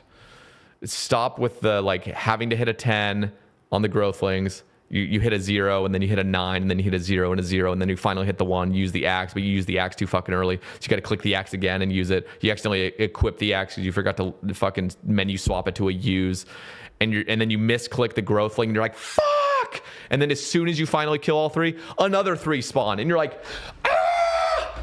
You know, that was happening to me the other day. So that shit is horrible. Horrible. We need to fix it. But yeah, my personal take, really, we don't need to make drastic changes to this. Just increase the key, increase the key rate, please. I'm going to not say anything more on that because I'm just going to keep repeating myself. Cerberus, who let the dogs out? Who? Is there a way to edit, quick edit that part out? No, it's fine. Fortunately, not for the Keymaster. He's got the Cerberus under lock and key ready for your Hellhound Slayer tasks. Over the years and over the course of many Hellhound Slayer tasks, It's become clear that Cerberus isn't everybody's cup of tea, but we reckon a few small changes could drastically improve the feel of the boss. Adjust the lava pool so that it's easier to react to or predict. Reduce the radius of the only deal damage on the tile where they're spawned. Oh, that's already amazing. Slightly improve the drop rate of Keymaster teleport scrolls so it's more feasible to break even if you're doing extended trips. Listen, before I forget, I just need to bring this up. You know how in Grotesque Guardians on phase 2, where those rocks start falling and you're in a fucking anti-gravity chamber where some of the rocks fall faster than others, just completely going against the laws of physics? Like, what the... Okay, first of all, what the fuck is that? That should be a place where it doesn't have a 3x3. The fact that you could stand next to the shadow and still get stunned and sit there and just take a beating, that is so dumb. So... yeah, the pool having only a 1 tile is great, and they need to do the same thing with Grotesque Guardians. That Grotesque Guardians falling rock bullshit is one of the most annoying things ever. Okay, what's happening? Slightly improve the drop rate of Keymaster teleport scrolls, so it's more feasible to break even if you're doing extended trips. That's beautiful. Make Keymaster teleport scrolls tradable in line with the teleport scrolls. Great change. Adjust Ward of Arceus to provide reduce incoming prayer drain from demons by 30%. This is targeted at Cerberus Ghost attack, but has uses at other demons too.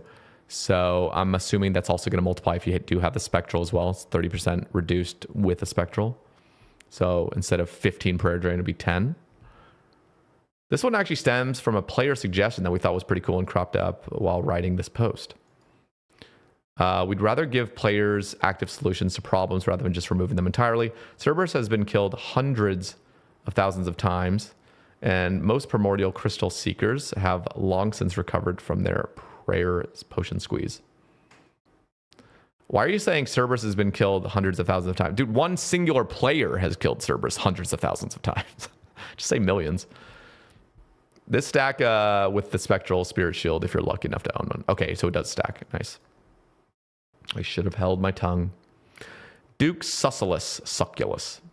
No preamble needed. We couldn't rightfully talk about Duke without talking about the prep phase. In the latest league, we've effectively allowed players to prep infinitely, which we think made sense given the speed of kills made possible during Raging Echoes. For the main game, we don't think infinite prep is the way to go. Before you raise your pitchfork, hear us out. This isn't a case of wanting to see you suffer, but Duke as an encounter was designed with both the fight itself and the prep phase in mind. We don't think the fight alone holds up well enough that it makes sense to do an absolute boatload of prep and repeat a super simple fight over and over without the variety of a little spot of gathering to break things up. Having said all that, we know we could strike a better balance. So we'd like to propose letting you prepare 3 kills in advance, meaning you can hold enough raw resources to produce 6 vials of Ardor Musca poison. This means you can do a slightly longer prep phase to set you up for a number of kills, which should at least be a step towards reducing the time spent prepping for players who aren't a fan. Naturally, this means that kills per hour will increase, but we'll be bumping Duke Succullus's HP up to 10% to compensate, since we think Duke's time to complete is in a reasonable position and doesn't need much speeding up. We expect this one to generate some chatter. Let us know if you reckon the balance here is about right, or if you think you've got something better that keeps all of the above factors in mind. Listen, personally, I think there needs to be some changes made to the flow of the fight, or the flow of the prep phase. So I'm actually, honestly, I'm kind of actually against the being able to prep 3. I think what really needs to happen is, first, get rid of the shadows. Get rid of the fucking shadows on the staircases. Just do it. Just do it. Literally, it is one of the most infuriating things. I understand it takes a little bit of skill, but it's not fun. There's a difference between, like, adding something that feels fun. So get rid of the shadows. The little stupid shadows that are spawning on the staircase. It's just tilting. It's genuinely tilting. It's just, there's nothing fun about it. It's not even fun like dodging. Like, it just, yeah, like, okay, cool. I dodged the shadow that was about to come, so I stalled a tick, or I took the risk and I stepped inside of the fucking guy so I wouldn't lose a tick. It's just really dumb. It's bad. So get rid of the shadows. And listen, if you wanted to make this is coming from somebody that's killed Duke 8,000 plus times. And the problem is that most people aren't really going to be doing the tick manipulation thing. And I honestly don't think the tick manipulation tech is even essential. What you need to do is have it feel like a natural tick manipulation. So what you need to do is when you run up to the mushrooms, as soon as you've clicked them, you get the 2 mushrooms you need instantaneously. You click on the mushrooms, you have 2 of them. You're running. Just do that. There's no point of you having to run over to the mushrooms,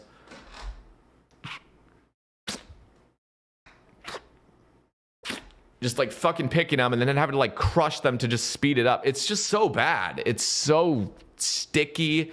It feels like shit. It's slow. It's bad. If you were to just be able to run up, there's no fucking shadows to deal with, but you do have to dodge the little light beams, which would be very easy to do. You run up, you grab the mushrooms instantaneously, and you've grabbed both of them instantly. You don't have to sit there for 7 seconds picking them like a fucking, like the slowest person on earth. Now, don't get me wrong, I was using Slasher's Bark, which is crazy fun tech, but we don't even need to do that. We don't need to have a Slasher's Bark tech. Just go there, pick the 2 instantaneously. I'm talking about bounce. I'm talking about like you fucking hit it, you already have the 2, you're on your way back. That would be so good. That would make the prep feel actually fun because you're running around. And the reason I like the prep is because this actually was a place for a stam sink. This was a place where you actually did have to use stams if you're going to do long trips. The run energy changes obviously reduce the amount of stams you needed to use, but this is like one of the only fights where stams are actually used. And if you were to just make everything much more simple, where you run up, click the mushroom, run to the other side, click the mushroom, everything would just be much simpler. It'd feel better. And it's a little bit more of like an AFK session right there too, because you would just instantly click the mushroom. You're good. Also, check this out. When the fight ends, at the very end of the fight, you know how those mushrooms aren't even pickable? Make them pickable. Make them immediately pickable. So when the fight ends, you can immediately just click the mushroom AFK for a few seconds while your dude auto runs. He clicks the mushrooms. He gets both of them if you have the inventory space for it. And then you can instantly, if you've timed your pathing right, because you do have to walk a tile first and then start running too. You know what I mean? When you click the mushrooms, you got to walk 1 tile, then start running. You walk 1 tile, start running, you can just click the mushrooms on the other side and your guy auto runs over there. And you can kind of chill for a little bit, do whatever you're wanting. And now, to be fair, the lightning things will potentially hit you if you're not on the right timing. But what you can do is just, once you're over on the other side, just click briefly. So there is a little bit of interaction going on. And then the mining salt thing, what you should do is really just go to the mining salt and you should be able to instantly get it without any tick manipulation, without any like having to fucking crush the mushroom to get it. So my take, I think everything should be bouncier. I think you should just click it, you get the 2, click it, get the 2. And I'm talking instantaneously. Before your dude's even arrived there, he's already grabbed the 2. Just right there. And then you just bounce back. Bounce to the salt mine with a pickaxe. Maybe it'll be if you have a dragon pickaxe. That's what is allowing you to instant mine it. So there's an impact for a dragon or a crystal pickaxe. And that's my take. That's my honest take on this. Also, the vents that pop up, give a little bit of a warning before they pop up. That's really dumb. The fact that you're like looking around, you're like, I don't know which is about to spawn. Give it a little bit of a puff, like a couple puffs. Puff, puff, poof. Puff, puff, poof. Everyone say that with me. Puff, puff, poof. Because then you can have 2 preemptive puffs. Just 1 tick, and then the poof. So you know where they're about to spawn. Those little puff, puff, poofs. Yeah. So, yeah. I don't even think we need to do the triple prep thing. I think if you were to just make everything bouncier, get rid of the shadows, make the vents have some, warning, everything would just feel much better. And then listen, last thing I want to say, you know how when you get those vials of the stuff, when you've put them in the brew thing, make it so as long as they're in your inventory, you can just left click Duke. You do not need to click the vials on Duke. You just left click Duke twice. Boom, boom. You've used the vials on it without having to click your inventory. Click the thing, misclick potentially. Just make it left click. As soon as you have them in your inventory, it's throw the vials at them.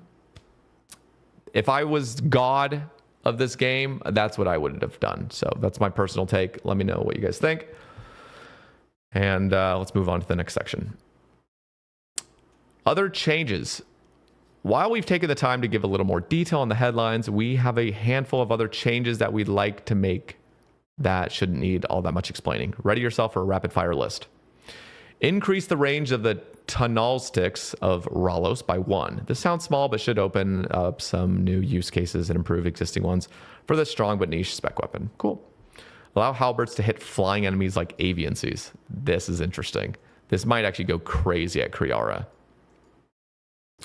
It's going to be very actually interesting because you could wear like full tank, Allow Demon Bane weaponry to work on the Ice Demon at the Chambers of Zarek. Fire Search should still remain the most effective way of dispatching the demonic foe, but this is a nice alternative if you want to sacrifice an inventory space. Cool. Add some kind of indicator drop for successful rolls on the Vestiges dropped by Desert Treasure 2. Each vestige requiring 3 invisible rolls going on behind the scenes. We'd like to add some kind of drop, a gold ring, for example, that lets you know when you've hit a roll on the vestige. If you've already hit 1 or 2 of the 3 rolls, you'll receive an indicator of your progress on your next kill. Effectively, this doesn't change anything about how soon you'll obtain the vestige, but you'll know how close you are. Interesting. That's an interesting take. Players with the Grandmaster combat achievements completed will now be able to show their Zuck helm to Dazar and gain an on-task damage bonus without any of the other on-task benefits for those speedrunners out there. Wow. Finally happened. Finally happened. That's crazy. The Grandmaster combat achievement rewards that increases the duration of summon thralls to 2 minutes will be moved down to master. This is probably the reward that feels the most impactful and the most frustrating of the rewards to lose on a new release. So we'd like to bump it down to alleviate frustrations from GM players to make something that feels impactful just a smidge more attainable. That's great. That's really nice. Tidy up magic attack animations, spells, and powered staves in PVM scenarios if they don't visually delay the player's movement. Wow, that's a wrap. There's loads to unpack here. We expect there's going to be a lot of discussion and perhaps updated blogs in the near future. Give us everything you've got and let us know how you're feeling about the first part of this year's summer sweep up. Wow.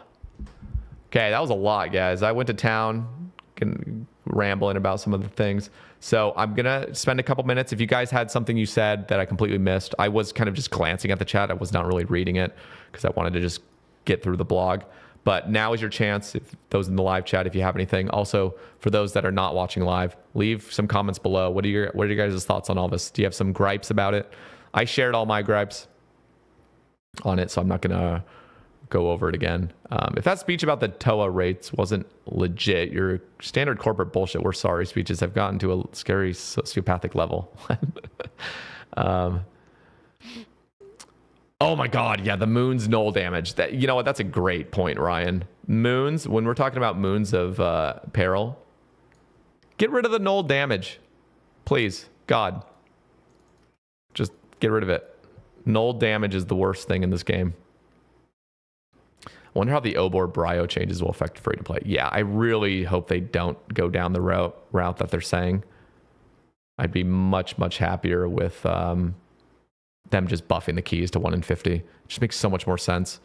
Fix the Bryophyta's fight so that the Growthlings are insta one-shot. I would even say don't even use the axe. The axe is just a dumb mechanic. Just make it like Scurious. Make it so you can one-tick them. Boom, boom, boom, boom, boom, boom, boom, boom, boom. Go back. And just make it spawn once per phase, or once per kill.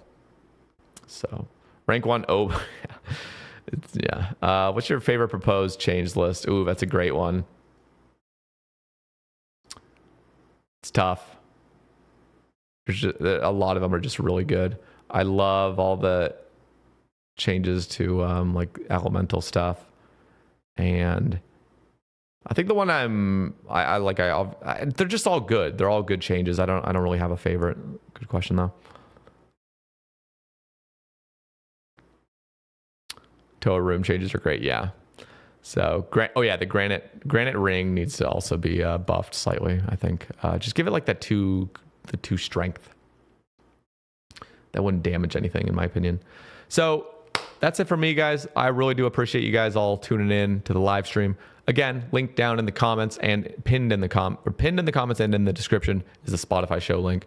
Go drop it a follow, drop it a rating. I'd greatly appreciate it. We got Settled coming on the Sebe cast on Sunday for his second appearance. Very excited about that. Dude's a legend. And yeah, that's it for me, guys. So thank you very much. As always, love you all. Stay safe out there. And also, I have a birthday stream coming up to a 30-hour subathon. This will be potentially the longest stream I've ever done. It will have some subathon, kind of vibe to it. So it's not guaranteed to be 30 hours, but it could be up to 30 hours. So check it out. Friday, June 6th. So literally next week is my birthday. And I'll be doing the live stream on YouTube and on Twitch. So check it out there. It's going to be fucking wild. So anyway. That's it for me, guys, and I'll catch you guys in the next one. Peace. We did it. Holy fuck, that was long. That was long, boys. That was a long one. Woo! Oh, yeah. Oh, God. Okay, so the Moss Giant changes kind of has changed what I'm going to be doing now.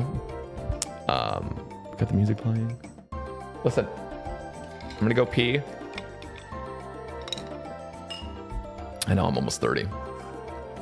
I'm gonna go pee and then get this uploaded. Un momento.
Oh, yeah.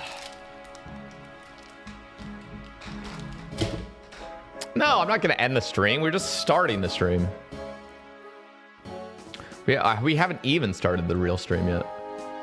Upload. Listen, guys, I'm getting very close to 90 fletching. It's fucking sexy. That means desert elite requirement. New episode. So what are you guys all up to? Did you guys like that live? Do you guys like the live rambles? This was one of those rambles I was actually going to do off stream, but then I was like, you know what? I actually really do like your guys' input on the sides. I think it's great. It keeps me a little bit more engaged as well. Okay, upload. So, good night, Ryan. Thanks for tuning in, man. I like seeing the other chat. Yeah, they're. What do you guys think? Who's the better chat? Twitch or YouTube? Who's better? Who's better? Episodes. Live rambles are goated. I appreciate it.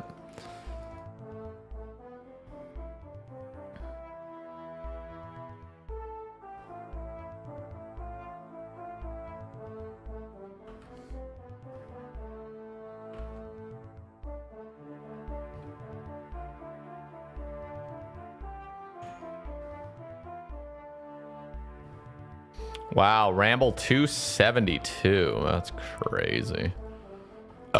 Excuse me. Okay, what do we call this one, though? I guess we can just call it something basic. Summer Sweep Up.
All right, I got it. I got the title, boys. Here it is. Summer sweep up. Amazing changes, except this. People are gonna be like, what? Well, except what? I gotta click this video to see what Sebe is saying.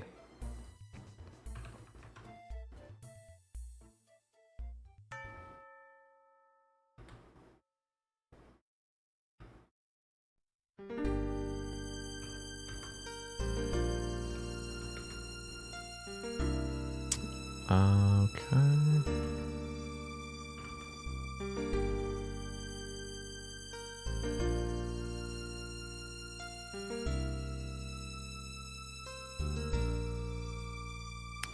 Keep fletching. Listen, I also wanted to share something with you guys. I did some Yama last night for the first ever time on this account. On this account, I learned it. Learned it a little bit. Yeah, what up, Oreo? You like Caribou coffee or Starbucks? I've actually never had Caribou. What were your thoughts on PVM herb seeds and food drop changes? I missed it. Sorry. Honestly, I didn't really share my thoughts on that as much. I just was kind of neutral to it. I don't really know how I feel about the chum. I think there could just be fishing chum, you know, something like that. Something like abyssal worms that just kind of work everywhere and maybe have a better effect at lower tier fish. I don't like the idea, and they said they were going to be careful with it. I don't like the idea of having to come out with a bunch of different chums and a bunch of different stuff like, oh, this works here, this works here, this works here. But if it was just one default, here's diabolical worms, I'm going to drop diabolical worms at other places, and these worms can be used for any fishing resource you want. And the fishing resources, they're not going to, if it's a lower tier fish like sharks, it's going to not use as many of them. It's going to have a percentage chance of using it. You know what I mean? Like something that's just more universal.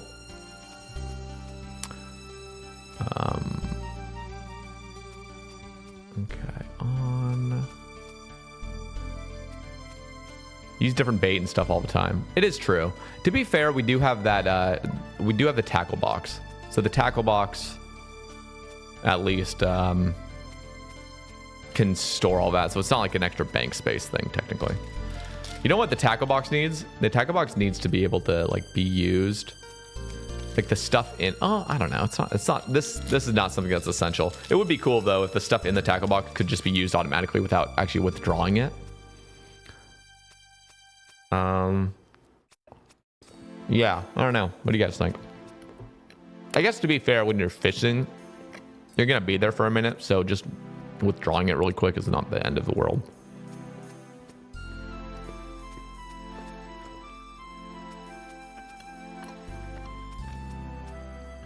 Made the mistake of getting jalapenos on my pizza last night, and they were very spicy, and my stomach is cooked this morning. Hell yeah. Wearable tackle box, yeah. Aren't you not allowed to show YouTube chat on Twitch? No, you can. The only TOS about the multi-streaming, because you can freely multi-stream, is you just can't, if you're going to stream on Twitch and other platforms, you have to, in some element, make Twitch the main focus. So, if I were to just be ignoring my Twitch chat, for example, and just focusing on the YouTube chat, and just kind of having Twitch as the side grade, that's where they have a problem with it. But Twitch is still my main platform for the most part. In fact, we actually have more viewers over on YouTube than we do Twitch right now. So technically, YouTube's actually growing bigger. But no, it's not a problem to actually show other chats.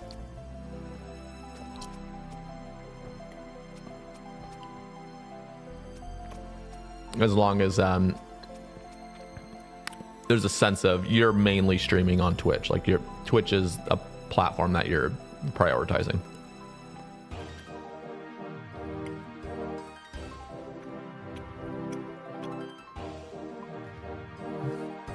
Oh no. Hope Light's missing one more thing. The legs. You spent 890 mil on that so far. Jesus, man. All right, Sabe Ramble. Sorry, guys. I'm just getting this up, and then we'll actually do the stream. And do I have some news to share with you guys? Save.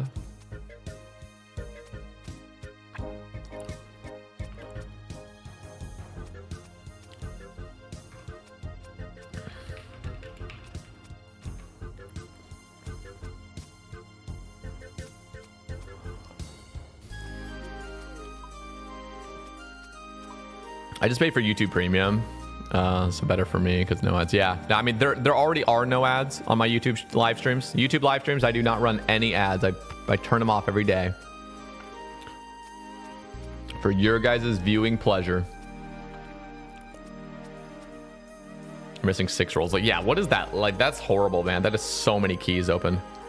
Wait, did you get the Onyx? Let me look at this again. You did get the Onyx. The Onyx is hella rare, isn't it?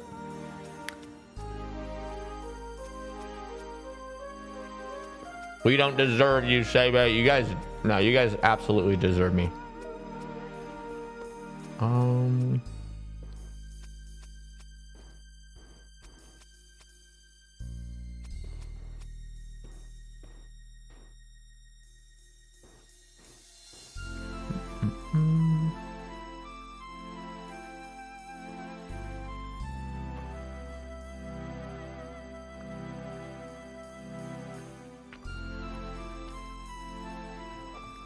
Save. Alrighty. Is this uploaded yet?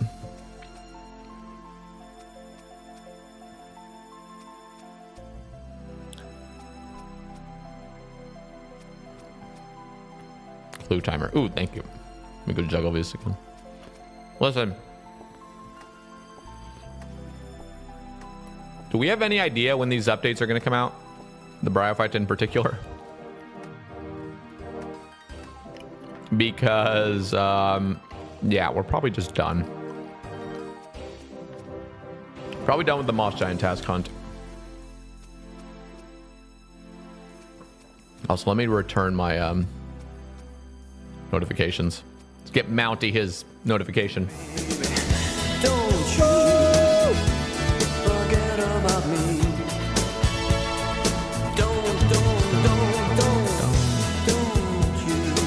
Mounty, if you're still here, you're a legend. Oh, there Mounty you are. RS subbed for free with Prime. My king.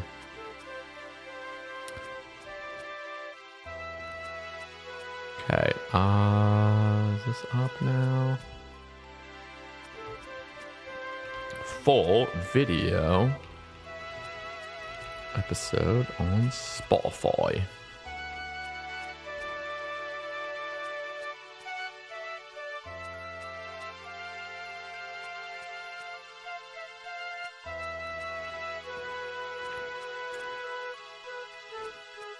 Listen, guys, I got an air fryer. We did have an air fryer. My brothers and I had an air fryer in Alabama, and we used it occasionally.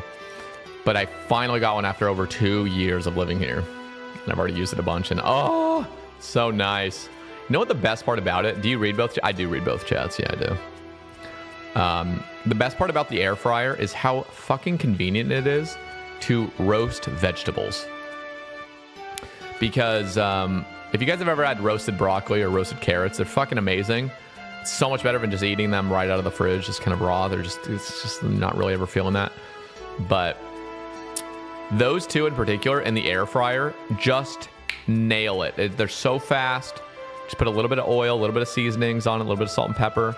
Put them in there. Boom. You got like a nice snack. And you don't need to do too much. I feel like when I used like a traditional oven, it was such a process. Like the preheating of the oven, getting all the vegetables laid out on a sheet, spreading them kind of out a little bit. It's just like, it was much more of a process. Then I ended up like not eating it, or I ate all of it. It's just, this is just so much more convenient in every way. Air fryer is great for veggies. I also got chicken drumsticks. Oh my god, the crispiness of those drumsticks coming out of the air fryer was insane. I also didn't know you could cook bacon in there. I mean, I guess I would have guessed you could, but I made a BLT with the bacon in the air fryer. The shit slapped. Huge fan.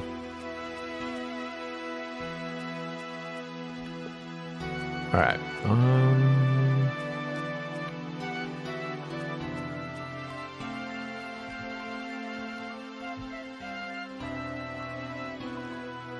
Let's go to my bird alert. Oh, I wanted to show you guys this. Barrel of demonic tallow, boys.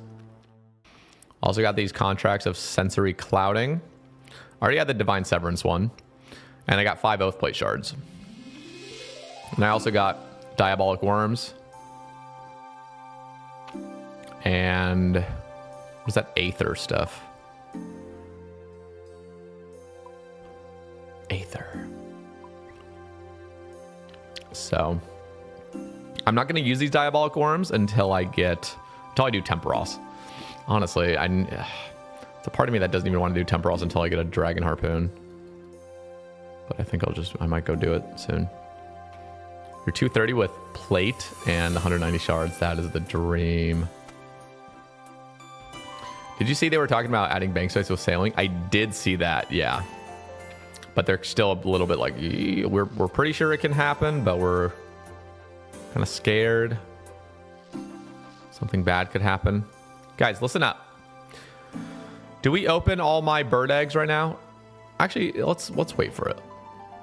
Let's wait for the birthday stream, I guess. Next Friday, guys. Mark it in your calendars. 30-hour Sebe stream for 30 years old. 30 years of life. Well, I'm always going to keep putting a disclaimer. It's not guaranteed to be 30 hours. That's up to you guys. That's up to you guys. No chance you're doing 30 hours. 30 hours is going to be an absolute nightmare, but that's why it's not guaranteed. It's like a subathon type thing. So I had to make a fucking oak tree because I got a redwood contract, then I got a palm tree contract, then I got an oak contract. Horrible, man. All right, Addis. We have Irits.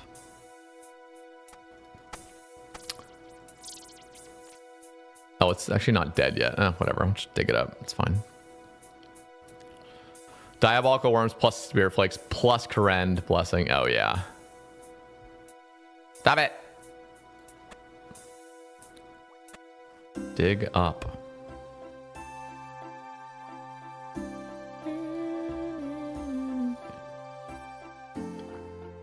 30-day stream. Oh, God. Brother, chat is not letting you get away with under 30 hours. We'll see, man. We'll see. But hey, if we do end up doing the 30-hour stream, all I gotta say is rent will be paid for the month. In technically not a day. It'll be over a day, but which would be nice, you know? That'd be nice. And at the same time, it's like a win-win. Like if I don't have to do the 30-hour, that's gonna be amazing. Okay, then let's go here.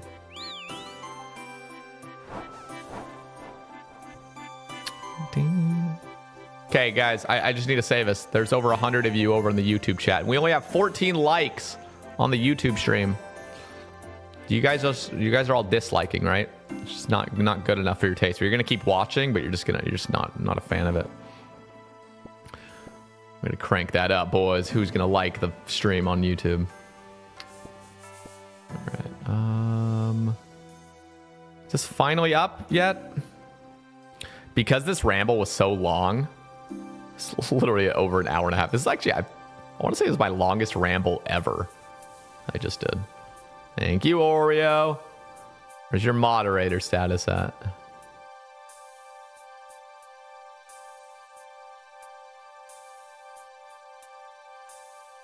Nice. I did my part and liked the stream. What up, Chewy?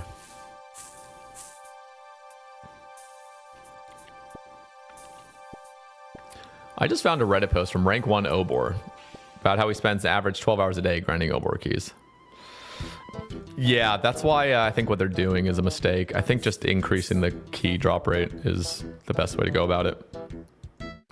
Because then, even though it's still a devaluement to the people that grinded Obor, at least It's not as crazy of a change, and they can still take advantage of keeping their lead. They really cared.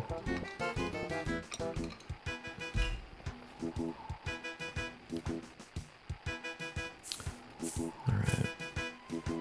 Did you enjoy your Yama experience? Yeah, I really did. It was really fun. And the problem is, well, not the problem, but I desperately want an Ember Light now. Because I would love to get a Purging Staff too, but the Ember Light is going to be such a massive DPS increase compared to Arc Light. Not massive, but it's a significant amount of accuracy. A little bit of strength. So I really, here's the cool thing. We're done hunting the Moss Giant task because it looks like they're going to make some changes. We're going to go do these clues. I'm just going to not do the Moss Giant task. And this update is the reason why I've just given up now. But the cool thing is we can go back to Kuradal and try to get a Greater Demon task. Also, I do want 2 more Zenites. So Black Demon task would be huge. Even Aviancies would be kind of cool. I actually wouldn't mind Aviancies because I do have some Black Chins stacked up. And I do want to show you guys how that method was. It was fucking awesome. I got a 20 kill trip last time off stream. At Kriara. Is Sire still bugged? Oh, that's another thing. I could get Sire because now I'm 80. Bro, I can almost get Krakens too. So I'm very excited to go back to normal Slayer now. We spent so much time doing Wildy Slayer the past 2 weeks.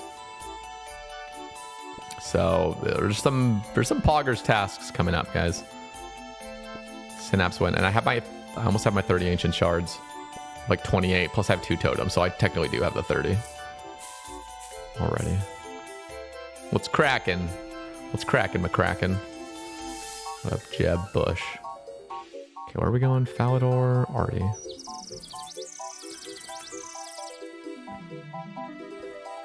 All right, it's finally up. That means I can copy this.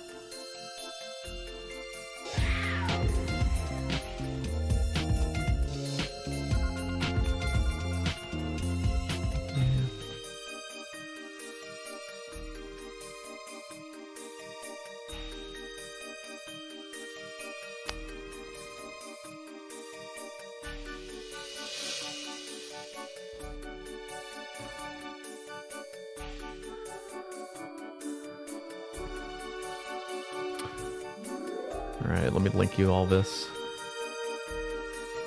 Everyone, like and comment. Leftover pizza in the air fryer is amazing. Ooh, that actually does. It does sound pretty good. Let's see if the video worked. Let's see. Sweep up, everybody. And wait, what? For the summer sweep up, does the record just not work, everybody? And I said the last blog post was a juicer. This is the juicer. So I literally clicked record, waited like 4 fucking seconds in my bed when I was looking, adding a mountain of new NPCs. Dress some. Again, I said I wouldn't go down there, so I would really like that. If you do have a wilderness tab, to the mushrooms. Cool. It worked, boys. It worked.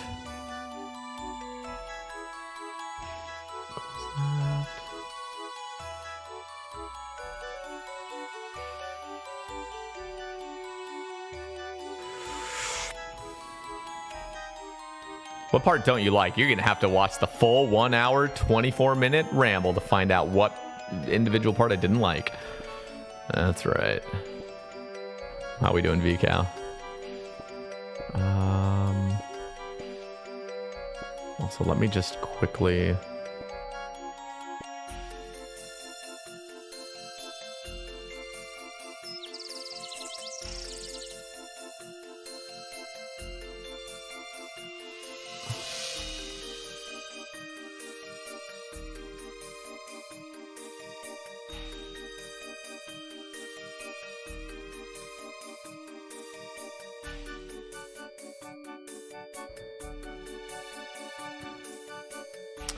All right, upload.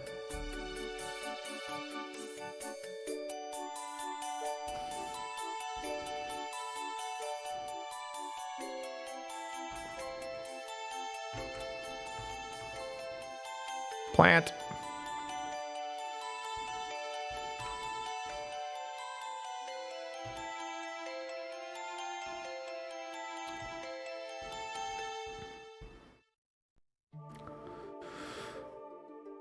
There we go.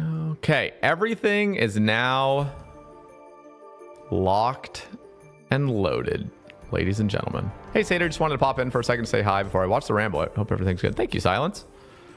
Yeah, everything's pretty good. I'm enjoying my last week in my 20s. My last week in my 20s. Damn. How many gifted for you to just tell me? 10.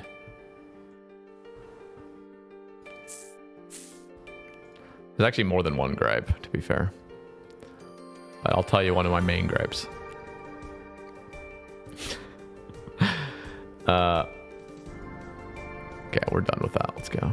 Okay, we're gonna go do these clues now.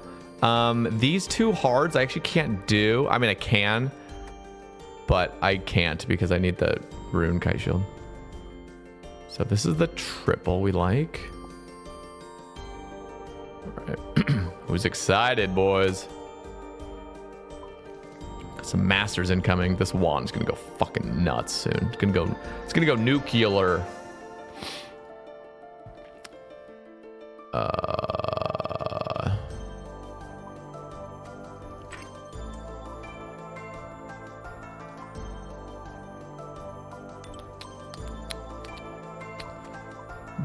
This.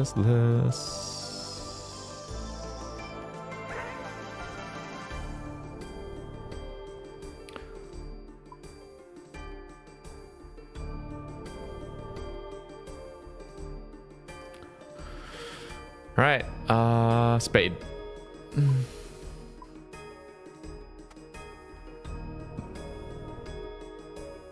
Alrighty, boys.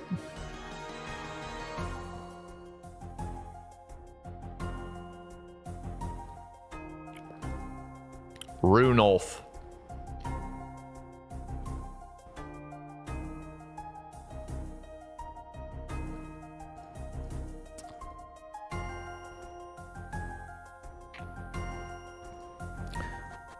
Make some juicy predictions for these masters once I get them. But we won't be able to do one of them. Who knows? Maybe we'll get fucked over so hard we can't even do any of them. Orb.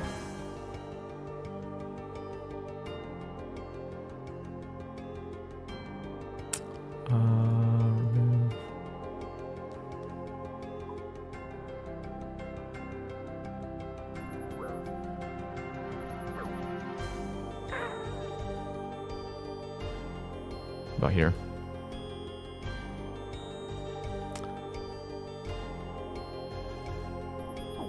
Oh, that's true. Sire's not going to be as fun until I get those at least one synapse. Ah, fuck. I really want an Emberlight, but I also will need a Scorching Bow. That is going to be kind of awkward.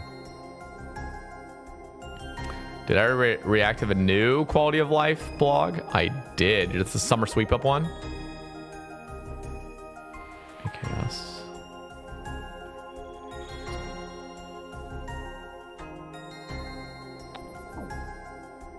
Kandarin.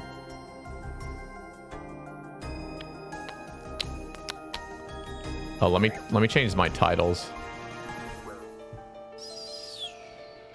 Got to change that.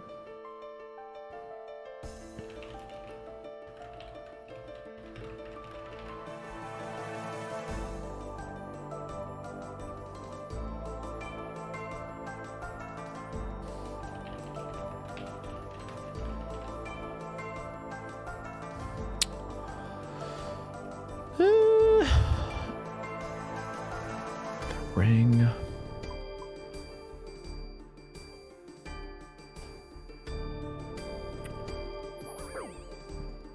Nice.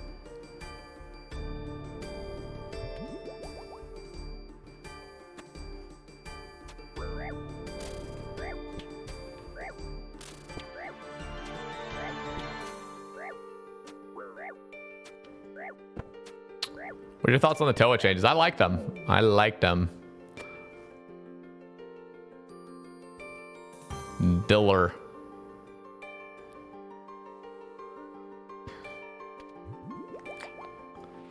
Diller. Not DLS. Oh, crap. Could just be total coincidence, but ever since Mod North came on, the content's been coming out as solid in pace and quality. Almost like they're shifting more to OSRs than RS3. Listen, guys. Mod North is our North Star.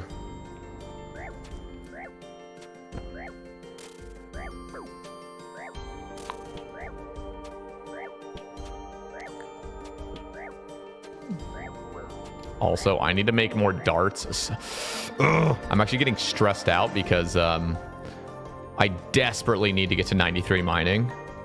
And I'm so addicted to PVM now. It's like, oh, why did I do this to myself? This is why I spent so long building a nice foundation of his account, because as soon as you start killing stuff, it's too addicting to go back to like a skilling mindset. So I do need to do that though. I gotta start. I gotta start doing some mining on the Sebe casts, focusing on it.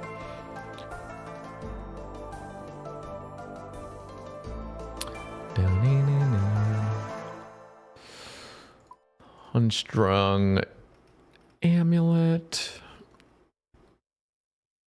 I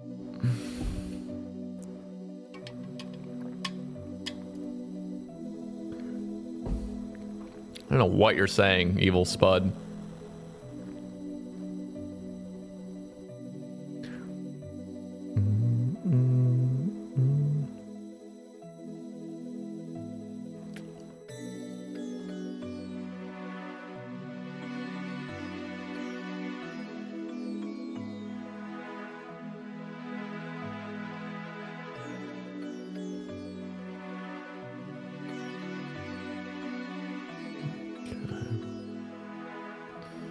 Sherlock, don't fuck me over. Woo, we could do it. Runite Medhelm. I think that's just a +1 boost for me. If that. Oh, it's not even. It's 88. Oh, yeah. Oh, yeah. I like that. 233 rune bars. See, these are like the rune bars. I will end up using them on rune darts. It's unfortunate. But I just don't have amethyst darts yet, you know. But look at these. See these dragon darts? I can soon make these because I'm almost 90 fletching, and I'll do a +5 boost and just fucking go to town on all of them. Where's my hammer?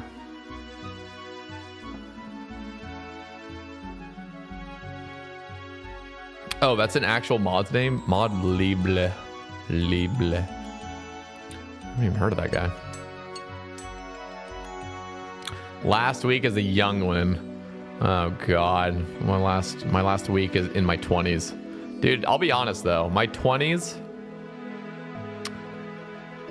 they were shit. No, they weren't. I mean, they were in some aspect, but they were good in a lot of ways. It's kind of nice moving on, you know. It's cool. Like,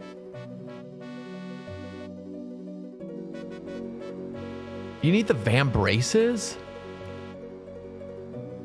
Oh, that's so dumb. You just need the coif, but I don't have the Vambraces. You want to know why? Because I got the 2 Huey hide drop, and there is no way I'm doing Huey at the moment. So this is doomed. That sucks. That's fine though. It's not. So let me look at this one. Where's the one that's the Bryophyta? I'm gonna drop this one too. We're done with that. I'm gonna end up just alching these so I can just get rid of them. Oh, I gotta get an Amulet of the Damned. Okay, we can get an Amulet of the Damned. Let me do these first though. Oh wait, shit, we only have one more. Oh god. This is not good. Did you finish the Bryos essence? No, I didn't, and now it's gonna get buffed, so it just feels worthless to even go for it now. Just waste more time. Canner. I'm confused by the Bryo Obor changes. I am too. I just feel like they should just buff the keys, make the fight more fun. My personal take. Holding the clue until then? No, I'm just gonna. I literally am going to alch the clues. just so I don't even have to see them. I don't even want them to stall on the ground for now. I just get them out of my mind so I can move on already. You know what I mean? It's just like one of those things where like, yeah, I could just indefinitely juggle them, but it's just like causing me anxiety. Every single time I log in, it's just a constant juggle fest. I hate it. What up, Dakota? How we doing?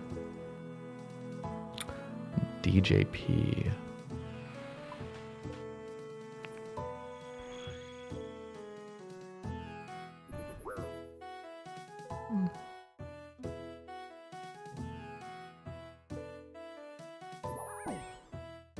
Oh, wow, it's this place again. That's interesting.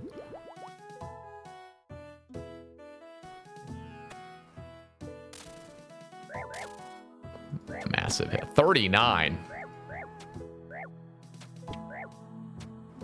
Also, I want to get a quiver.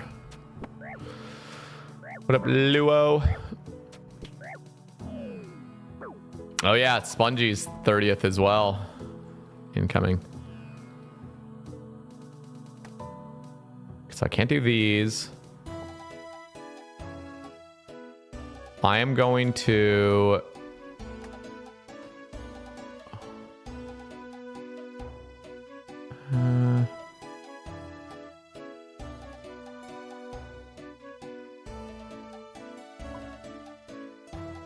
Guys, do I even go get an Amulet of a Damned? How rare is an Amulet of a Damned, actually? Let's go get it. The problem is now getting this Amulet of a Damned, it means it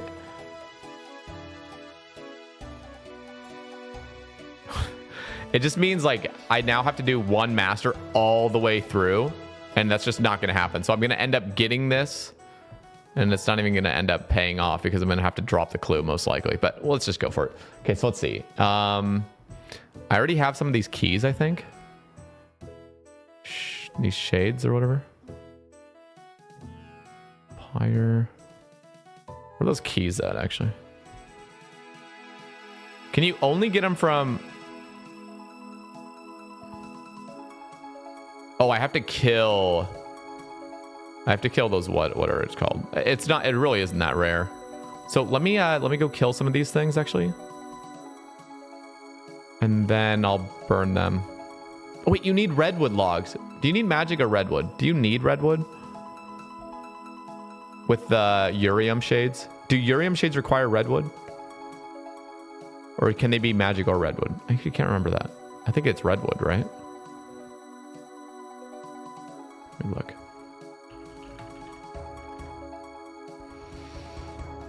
Urium shades. Magic or redwood. No, it's gotta be redwood. Wow, okay. So let me just make these three really quick. So I can do fire at least. Not this. X. More tin. And then we'll just open just open some of these. I'm not going to use the gold key. I'm going to keep that one as my good one. Who knows? Maybe I'll just get lucky. I saw 3 sensory contracts. Yeah, times 10. Listen, I did some Yama yesterday for the first time, Scott. It's pretty fun. That's really fun. And we just immediately started learning Dono Fly. And that was really great too. The problem is my DPS just isn't good enough. So Yama is really fun if you have absolute max. Because everything, like phase 3 is a joke. It's just so quick. With my DPS, even though I have decent gear, it's just not good enough to consistently get the kill before everything starts going to shit. There's ways to stay in cycle with Dono Fly, killing orbs if you wanted. The thing is, I don't even have a purging staff, so I'd have to 2-shot each orb, and that's just an issue. Yeah. So I would love to kill Yama a bunch, but I'm just still gonna be prepping for it to fully grind it. But after last night, I'm like, okay, I'm very excited for Yama. I already was, but now I'm very excited.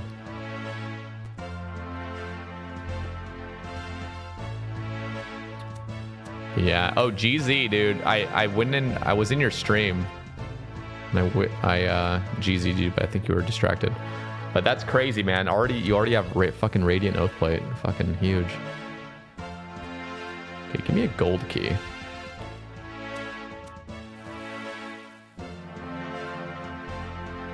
Okay, we're gonna open these 3, guys. And pray to Sarah Doman. I do like the summer sweep up, but made a whole ass ramble on it, boys. Check it out. But yeah, I did like it for the most part.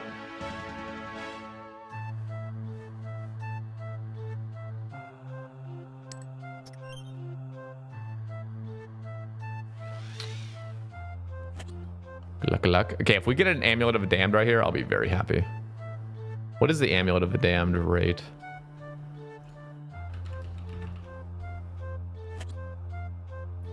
From the silver one, it's 1 in... Oh, wow. It's actually more common from the silver chests than the gold ones. Oh, fuck yeah. Okay, this works out beautifully. Woo! 1 KC! All right. All right. Let's just open these ones, I guess.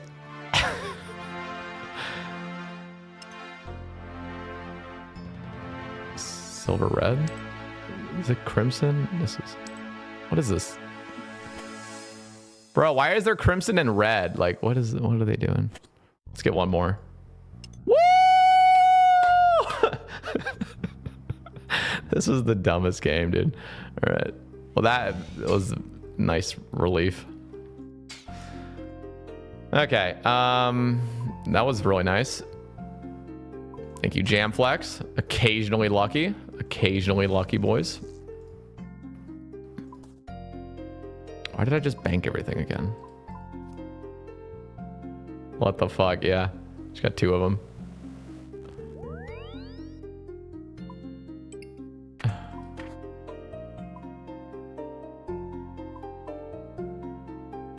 Ring. That was actually kind of crazy. Those are 1 in 15. 1 in 15, but still, like, what the fuck, man? Sometimes lucky. Wait, where's the master at? It's the 1.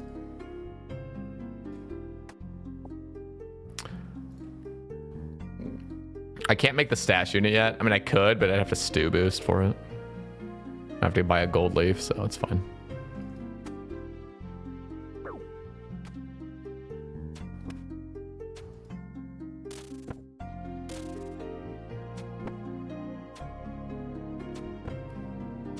So someone say to change deposit gear to right click. I haven't done it, but one day I'll probably be annoyed enough to do so. Deposit gear to right click? Oh, the little button right there. So you don't accidentally do it. I see. Yeah, that could potentially save you some headache. I'm not going to do it though, because a lot of the time I do want to do it, and getting used to thinking I deposited it and then I didn't would be annoying. Yeah. What do you feel is the biggest threat to OSRS's golden age? I mean, I don't really know. Sailing?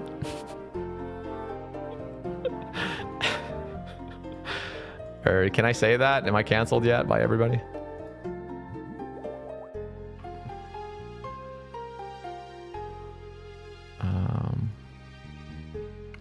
Let's head back. Dude, I really need to do these Kandarin diaries.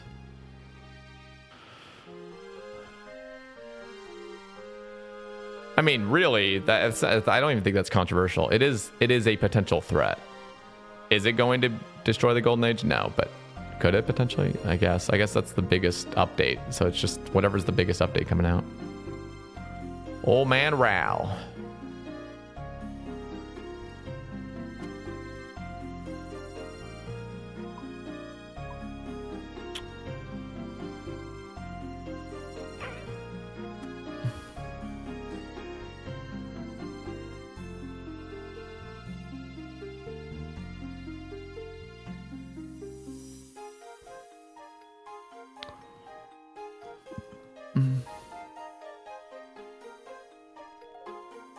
Oh my god! This clown. Fine, bite me.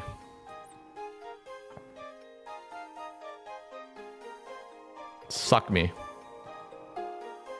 Oh!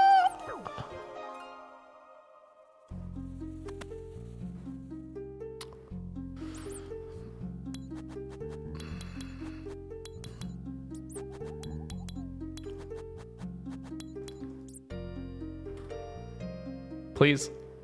No, not fallow. Not fallow. Let me get my Draymond staff. Crazy we can't skip through that 10-second cutscene. I know, it's aggressive. It's aggressive. Thank you, Leafy.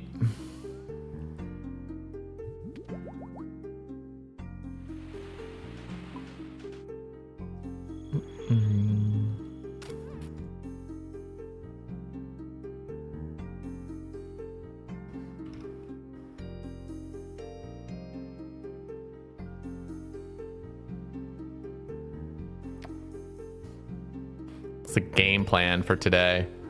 Well, it was gonna be continue the mossy giant hunt, but woo, we can do it. Get the Bryo essence? No, but now there's a summer sweep up. It's gonna be like not even requiring keys, maybe. Okay, what just happened? Elven crystal bow.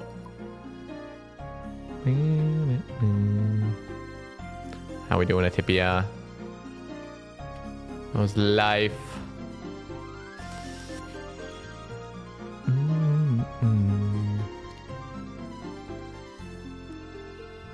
Been watching All Stars? Yeah, I saw that going on.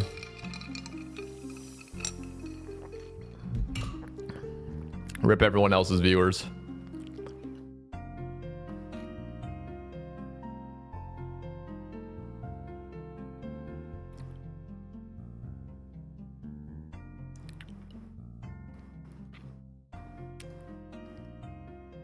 Oh yeah, we can do it. At least you stop by. Yeah, I appreciate that. No, I get it. This is just life of a content creator. You just gotta deal with the seasons, you know. Lunar.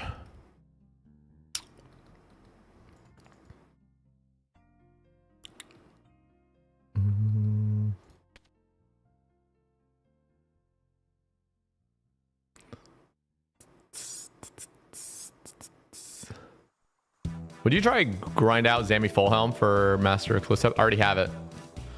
I have the Zammy Fullhelm and I already have the Bandos plate body too. Got the Bandos plate body like 2 days ago.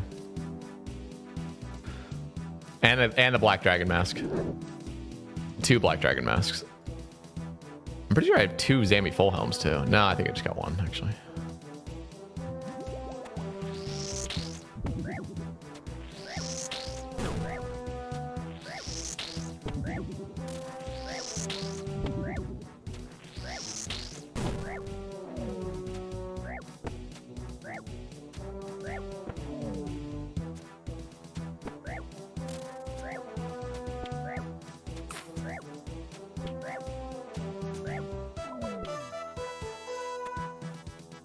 No, not fallow again. Why would you do that to me? Why would you do that to me, game? Oh, no. Oh, no. Did you actually go out of your way if you didn't spoon it yet, though? No, no, no. That's just way too... I mean, people have gone like 1,500 hards without a Zammy Fullhelm. I've seen that happen before. You know what I mean? Yo, Dakota! Say's Basics membership for 3 months. My absolute goat. Please. Yes, we can do it. Oh my Less god. than 3. I'm so lucky. Appreciate you, Dakota. Much love. I already forgot what they said. Vampire weapon. Guys, what step is this? 5? This is step 6. This could be the casket already. Please. Also, let's get a stepping stone right here so we can jump across. That would be an agility shortcut.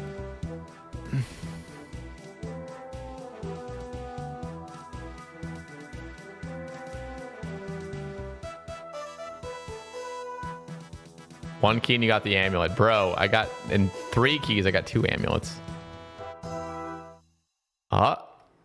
This is a good sign. This is a good sign. Unless it's... Actually, is there any place I can't go? I don't think so. So I can definitely do this step.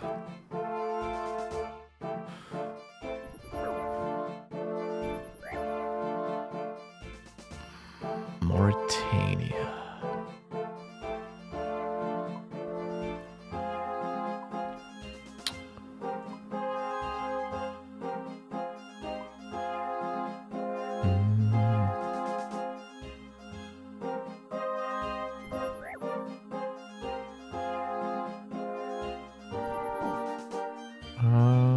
What about here?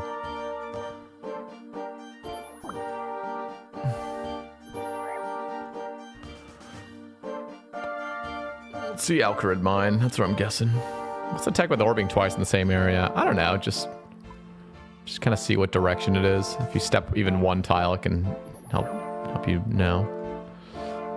I'm not doing this orb thing efficiently. There's probably like some science behind it. Runelight, lead the way.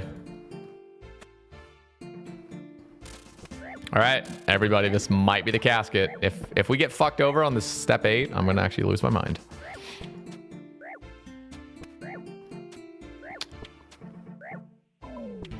Please. No! No! Oh my God, why are you so cringe? Why are you giving me a step 8 to fallow? Oh my God, dude. Like, what? How? It's gonna be fucking Arma Helm. It just always is. It's always Arma Helm. It's always this. It's step 8 Arma Helm.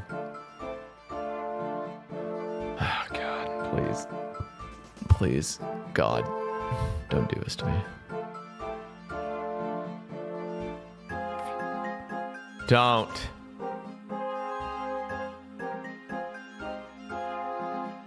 Oh! Oh! Oh, it's Perilous gloves. Woo! Let's go. Oh my God. All right, you're lucky this time, fellow. All right, we have 2 masters, boys. 2 masters this time.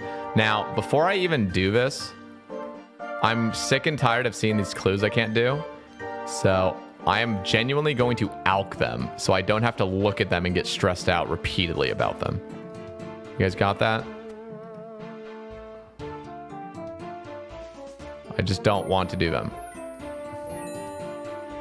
I don't want to see them anymore. Oh, I have one in my bank. Crap.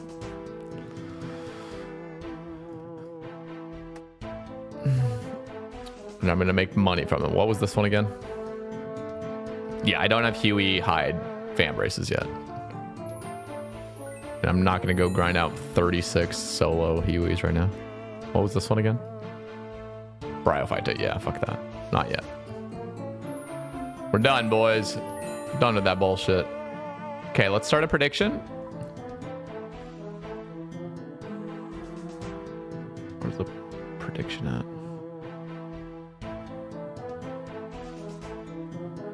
New clog from these 2 masters. Yes. No. 2 minutes, everybody. I want to see everyone go all in. Everyone.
45 seconds. What is this gamble, guys? What is this? 18,000 to 6,000? What's going on here? What's going on, guys?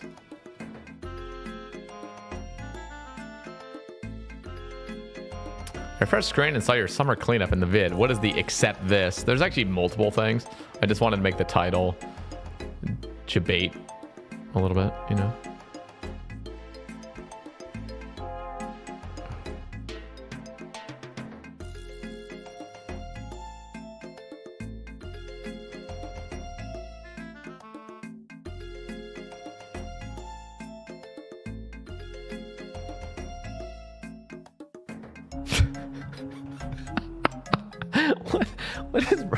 What is wrong with this? Oh my god. Oh my god. Please help me. Okay. Whew. I feel a third age bow. Bro, we're not getting third age. Come on. Here we go, everybody. Thank you, Chad. Huh?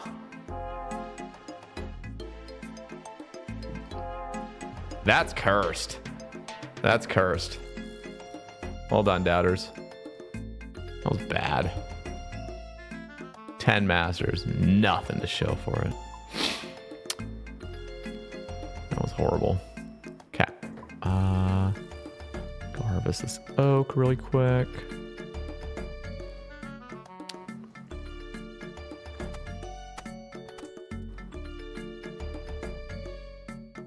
The worst contract I've ever had to do.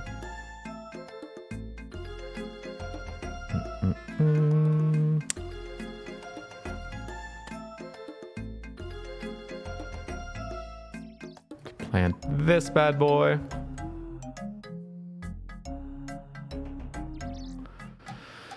Since Yama, my loot tracker's been fucked. What? You're gonna blame Yama for that? Yama Lama? Why did I just you know what? I'm just going to keep it composted. Save the coconuts, whatever. Okay. Now, what was my task? Because I think it was one last wildy task I had. Mammoths.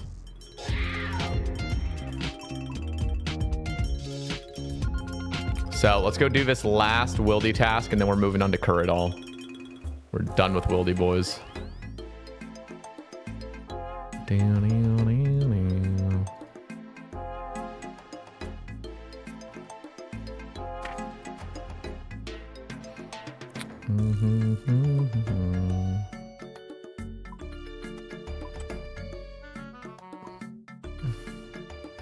did make cannonballs. You see that, guys? That was a good little Iron Man.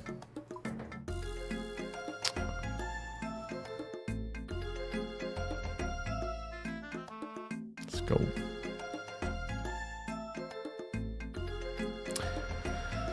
Why isn't Radiant Oath Plate a Zuck Helm requirement? Because it's hard, okay?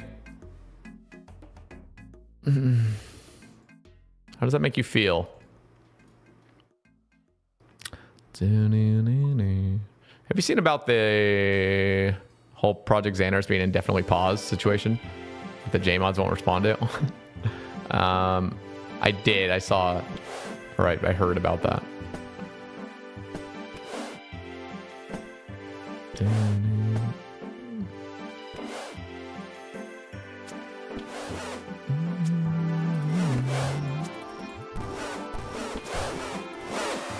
Yeah. Listen, if you yell about it enough, Mateo, they'll probably add it. They'll probably force it eventually, but they're at this point they're probably like, we don't want to gatekeep every single person that had a Zuck Helm into buying a fuck ton of these contracts and just hating their life. So that's probably the reason. Why do these guys sound like trumpets? You guys like the trumpet sounds?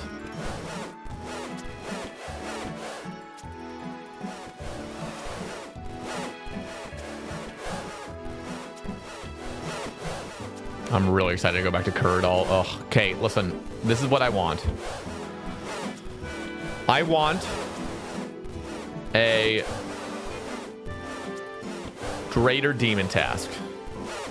That's going to be really obnoxious to do, but I do want to go back to titties. I want to get a synapse. And then when I get a synapse, I would love to go to Sire with my scorching bow, because I'm pretty sure I'd make a scorching bow as my first synapse, which is, I would love to make an Emberlight, don't get me wrong, but I think the scorching bow is just going to be the way to go. And we can hold off for the second synapse. Ugh. Man, this is... If you go dry at TDs, it's just like over for you. It's just so bad. I really hope I don't go dry on this account. Ooh, medium.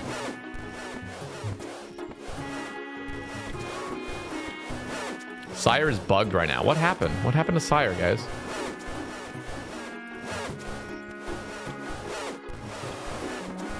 Somebody else said that.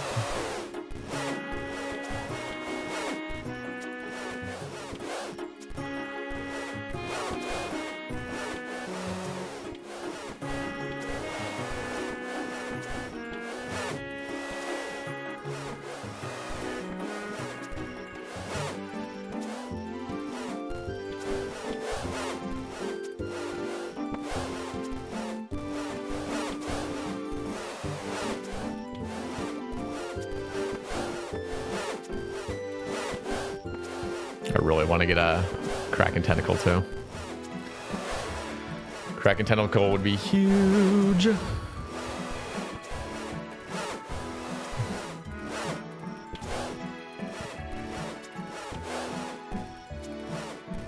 How goes the Wildy Slayer? It's going pretty good. This is my last Wildy task I'm doing, because Moss Giants are getting fixed. Or not fixed, I don't know. They're just changing it. I think in a bad way, personally, but it's better than what we currently have with the keys, with the super rare keys. I still wish they had the key system, just more common. But my whole plan of doing Wildy Slayer was to get that Moss Giant task. So I grind out the Bryophyta's essence, but that will have to wait until the Summer Sweep Up update comes out.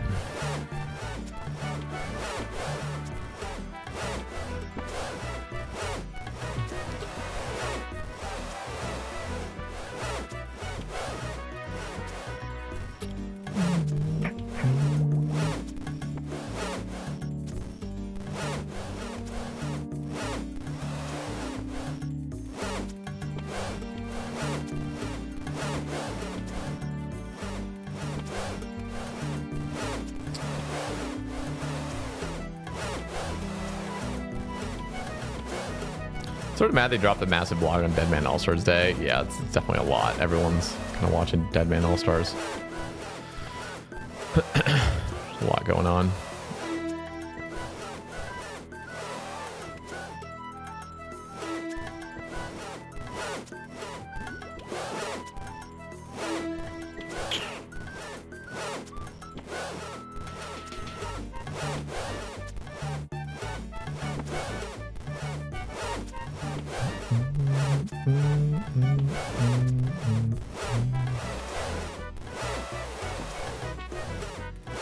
Medium.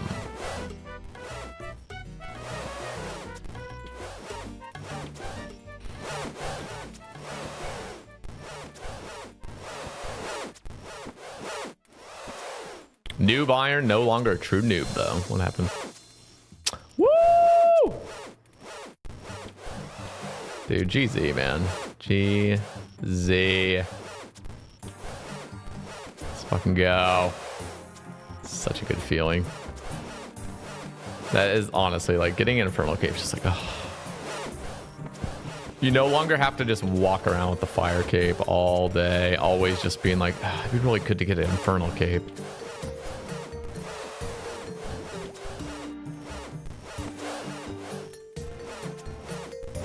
Then I immediately got a Zuck task after and planked a Zuck. No! Oh, wait, have I unlocked Tazars? I can't remember if I have yet. Maybe I should do that. Maybe I should get a Zuck task. That'd be kind of fun.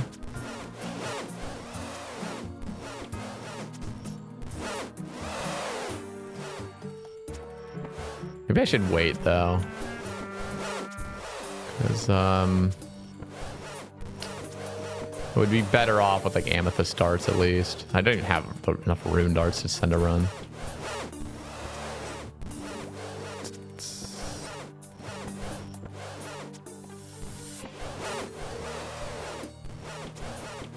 Four more. Let's go pick this up really quick. Drop it.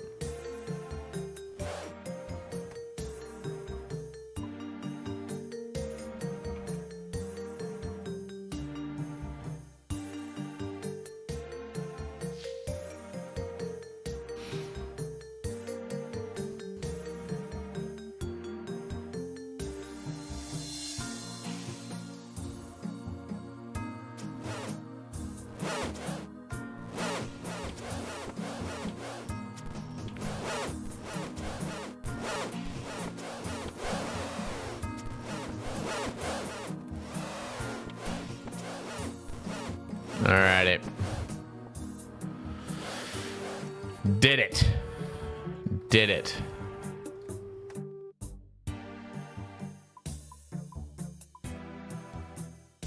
Alright. Spade.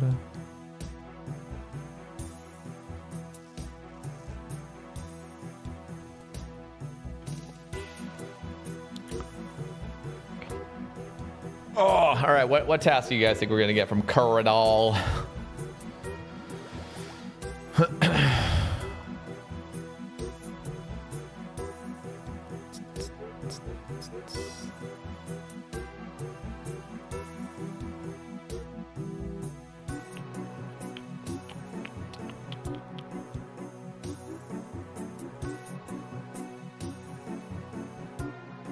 Yeah, what up, Josh? Where do you use tent whip? I guess just anywhere if you have a bunch of whips. Imagine having... Oh, I was supposed to bring a rope. I was not even paying attention. Do they have a rope in that house? They really should.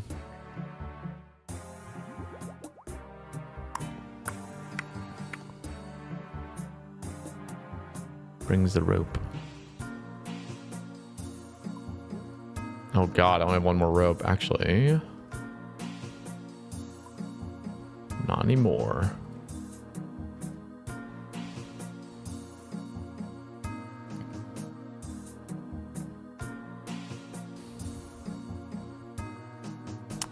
Yeah, mediums these days just they don't hit as hard.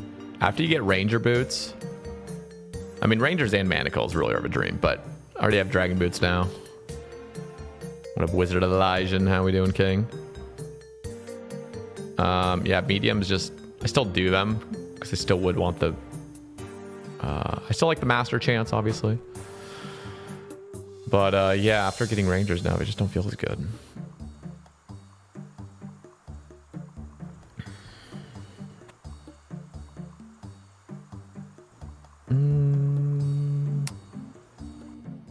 Actually don't know if CJR's faster or just going to Camelot.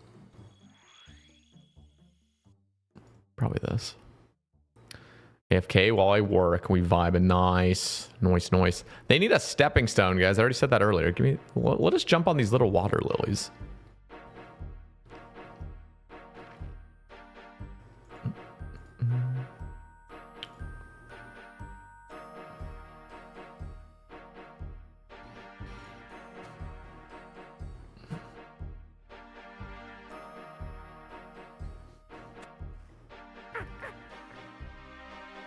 Thoughts on Dead Man Mode All-Stars? Doesn't interest me a whole lot. I mean, it's definitely cool. I think I only really prefer to view the finale. Ultimately. How did you reorganize your spellbook like that? Just right-click it, reorder, drag everything around. The spellbook looks different too because I'm using the resource pack Mystic.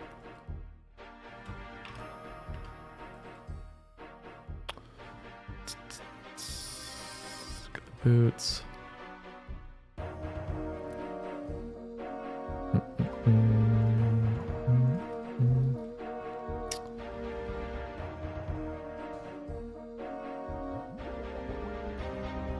I think the last All-Stars you were streaming Duke on Save. I was. I was actually invited to the last DMM All-Stars. So I declined.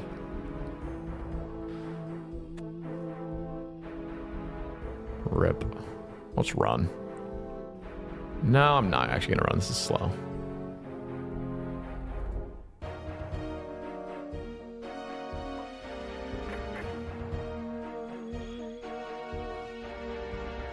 What if shortcuts gave a lot more XP, but it has a cooldown, so you couldn't just spam them?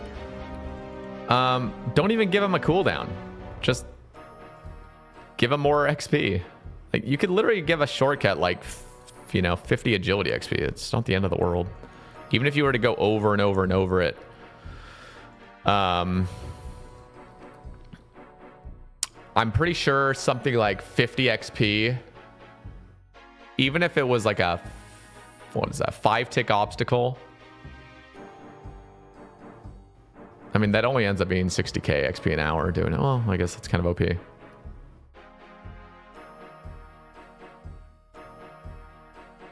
Yeah, what could they do? Maybe, yeah, maybe what they would have to do is make it so shortcuts, you get the XP, but then in order to get the XP again, you have to do a different shortcut. You know what I mean? So it's like, you can't do it back to back, but there is technically no cooldown to it. You just have to go to another shortcut first. Shortcuts could give like 300 XP and they had a cooldown.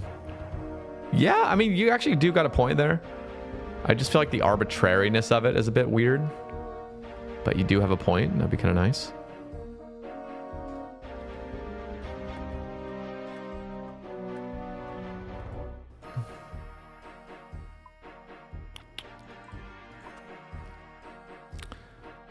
So JMod's finally played the game.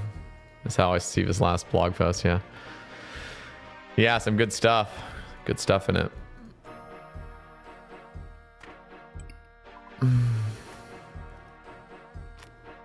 Book.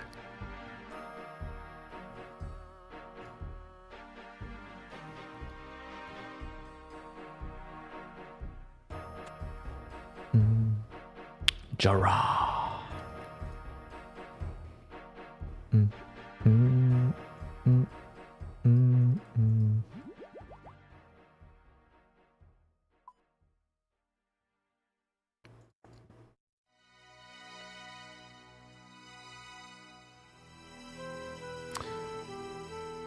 Yeah, no, I mean, you are right. They should increase the XP, though, just from doing random agility obstacles.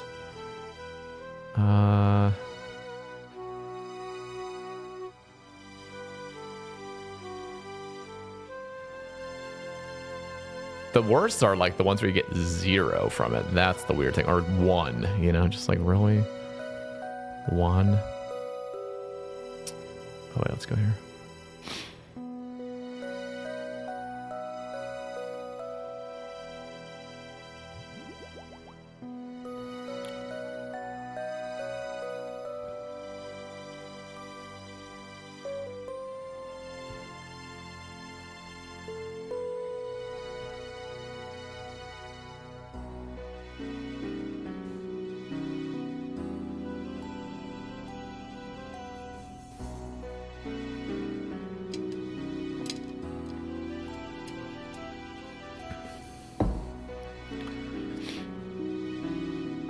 Yeah, I should definitely pump it up.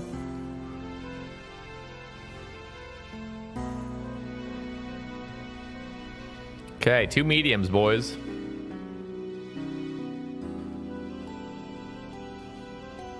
One minute. Get your gambles in. Well, we get a new clog from these 2 meds. What are you guys' thoughts? Then we'll go get our task.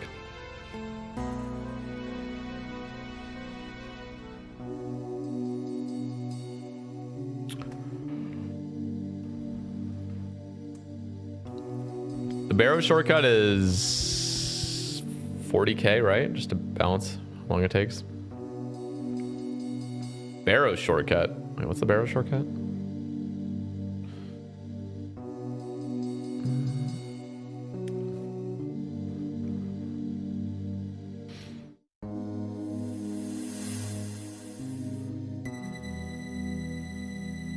Guys, what is this prediction? Oh my, you know what? We're done. 30-0. You guys clearly don't want to. You guys don't want to gamble? That's fine. It's open. Eh? Woo! Oh. You're kidding me. I actually got the Bandos cloak, bro. Oh, let's fucking go. Yo, what up, DK? Holy. Bro, I've gotten so fucking lucky. Look at this. Bandos plate body I got a few days ago. Bandos cloak, Zammy full helm, dragon mask. Like, what is even that, dude? What is even that? That's crazy. All right. New task. Pray for greater demons. Don't give me abyssal demons right now. That would be something I don't want because I mean, I'll still do it. What exactly is bugged with Sire? I feel like I never got an answer to that. People are saying Sire's bugged. What happened? We talked about the blog. I made a full-on, like, 90-minute ramble on it on Spotify and YouTube. Check it out. Come on, Curadol. 4 Addy dragons. Okay. Okay. Respect.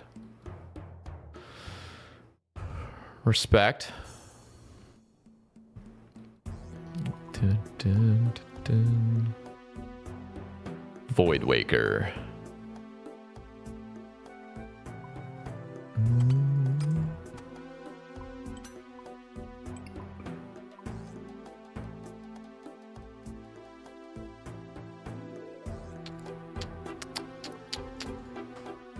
We need 1. And just a few food.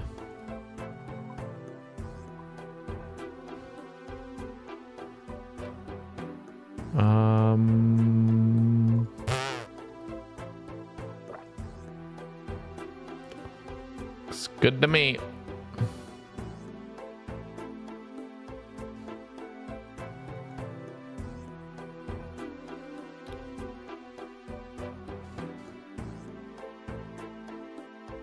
Sounds max range hit is what I've heard. You die really fast. Oh, weird.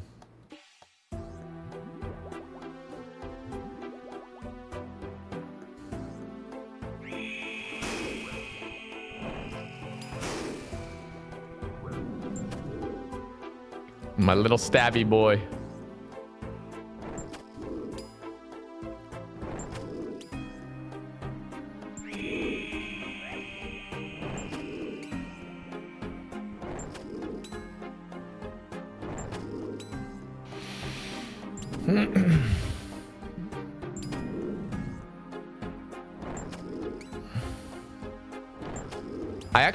I mean, no, the thing is, Baba's now more, there's more going on now because you're now going to actually have to deal with the mechanics because you're not red Xing and negating everything, but you can still red X, so it's giving you an option now. I think the Baba changes were like really good. Oh, you meant base Baba. I think it's fine. I mean, I don't like Baba as a fight in general, but in order to fix Baba, it would be like scrapping the whole fucking idea, in my opinion.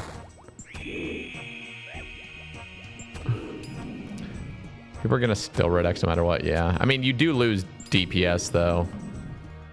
Red Xing. And the fact that you can now just take 0 damage, actually pretty huge. Oh god, don't die.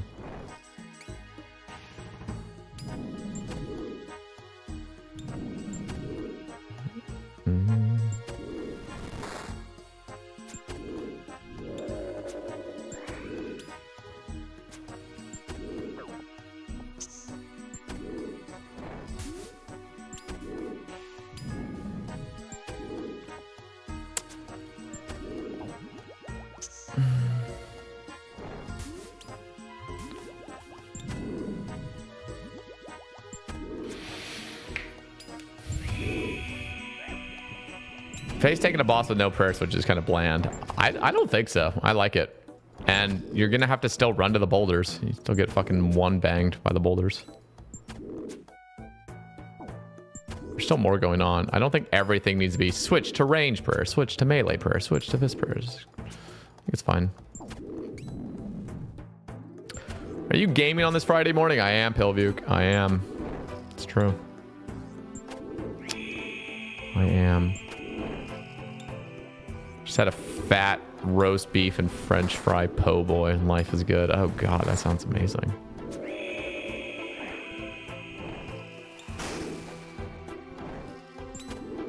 Guys, where's my visage at?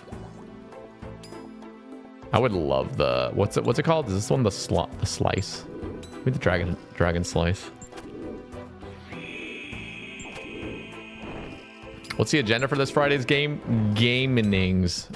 It is do Curridal Slayer. Try to get a titty task. A little titty task action. Don't die. Tell Dale I said sit. Whoa. Dale, Riri says sit to you. That's not good. Yeah, I mean, I don't know. Baba's just whatever. Baba's just whatever. Okay, that was like, why are Addy Dragon's drops so poopy? So poopy.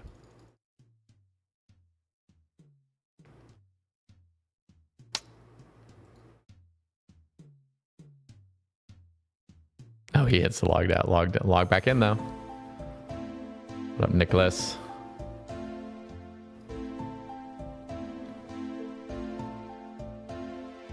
Dale responds with 2 exclamation points.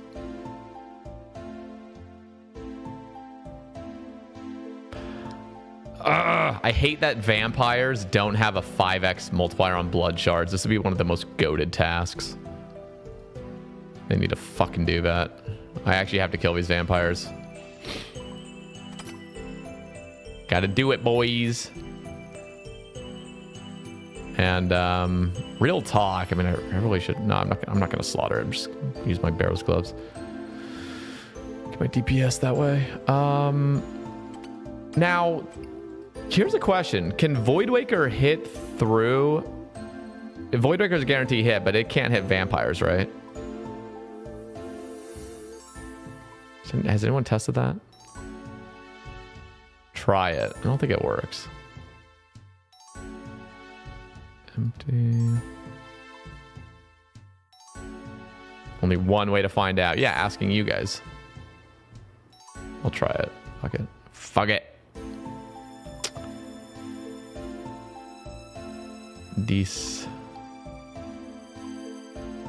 Actually, put the laws in here. Dusts. Vire outfit. Nah, I'm not gonna bother. I'm gonna pick up all the ashes.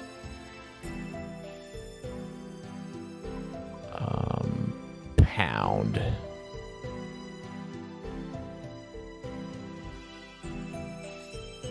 What am I missing? I know. I feel like I'm missing something. Maybe not though. I could bring one of these, 2 of these. Let's just go like this. Let's see how it works. Little blue jays on the balcony.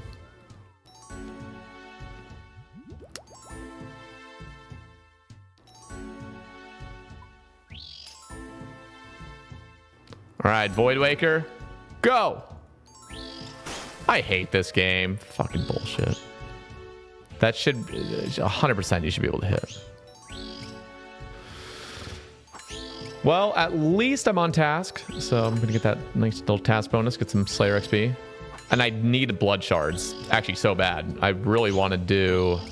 Well, the thing is, I want to do Vard, but I also... I don't know if I can justify doing Vard until I have at least one piece of Oath Plate. So, but it would be nice to have some blood shards stacked up before then. And I need this vampire dust too for Hallowed Sepulchre. It's an essential.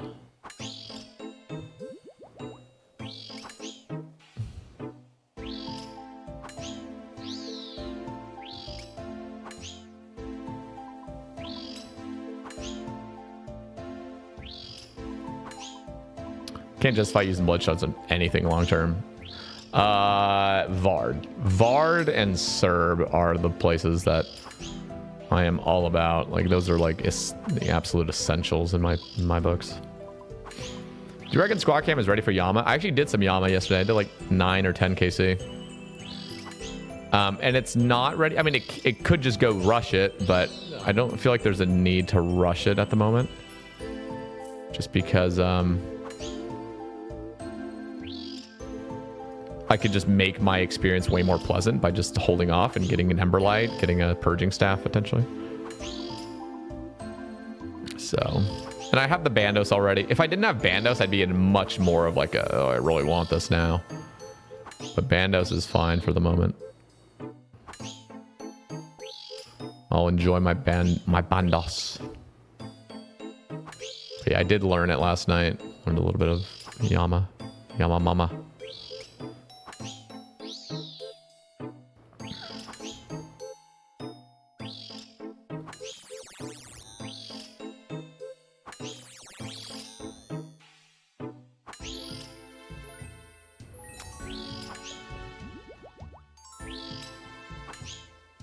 $52. Holy fuck.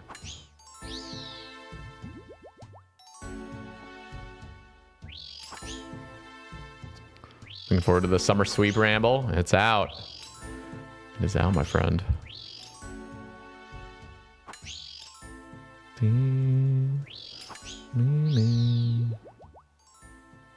Okay, there's like too many people over here. I don't like this. There's a spot over here.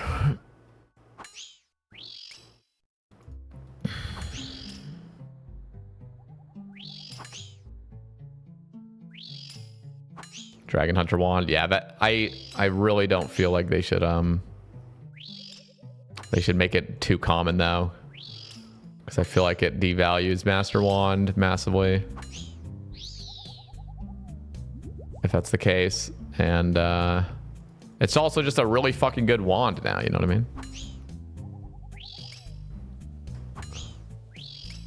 I mean, they could buff it a tiny bit, but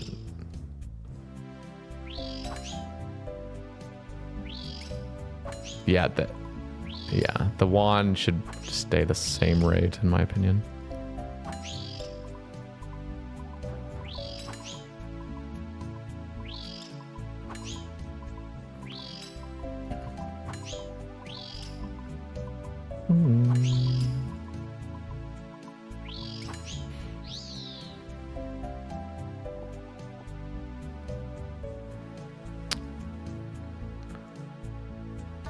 Like, it's funny how they're willing to literally triple the drop rate on a fucking wand. And they are so careful about not touching nightmare rates. Like, what? I don't get it. Why are you so eager to triple the drop rates of something so freely? And then the actual problem, nightmare, you're just so fucking endlessly careful about. It's so bizarre. If Fasani's, though, gave blood shards, oh... all about that. Aren't they making Fasani's Nightmare 25% faster? Yeah, pretty much. With one less phase. So it goes from what? In max, you could probably expect a 730. This probably brings it down to like a 6 minute. 6 minute in max. Again, this is in max, but for those people that where Inquisitor is actually good, which is more of like a late game kind of thing to go for, and even like mid to late game thing. That's what ideally Nightmare should have been. Your kills are still going to be 7-8 minutes, and drop rates are still completely unreasonable. 1 in 113 to see something, and we're still going to be talking 6 minute fights. Like, bruh.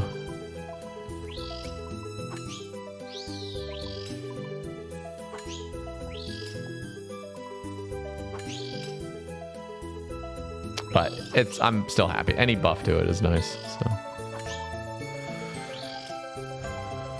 I'm pleased. Triple's too much. It's way too... They're trying to make it a 1 in 69, dude. Like, bruh. A 1 in 69 drop? That's crazy.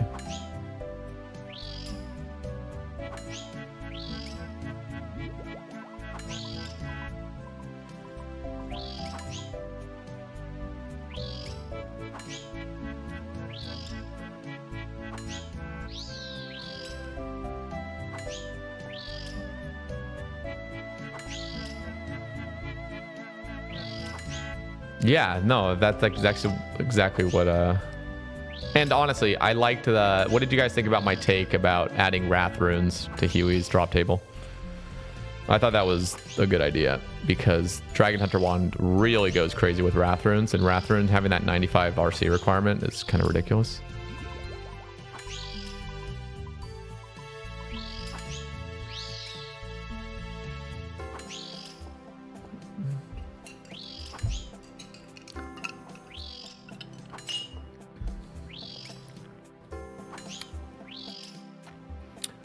Yeah, Sharp. That's like the beaten path that people go down usually.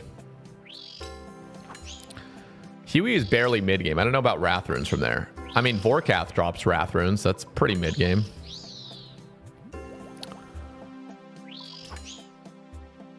You get Wrath runes from Yama now too. And, I mean, Yama, all you need is just synapses. To be fair, I mean, yeah, Huey is a little bit lower, but it would make sense because it's a dragon, you know. Vorkath is a dragon.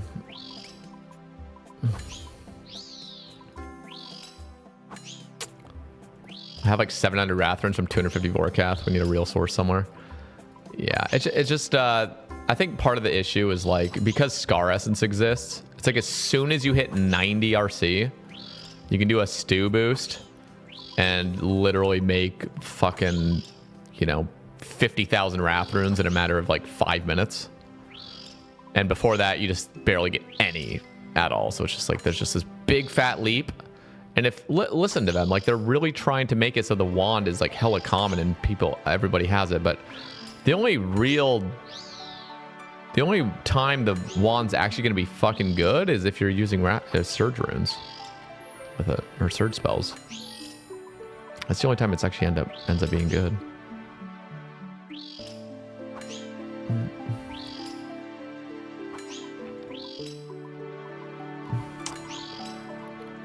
I'm so sad the Void Waker doesn't work here. It's so dumb. Guaranteed hit.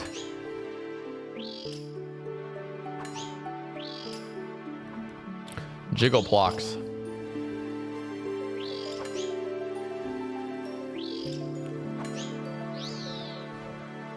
Ooh, hard. I'll drop these.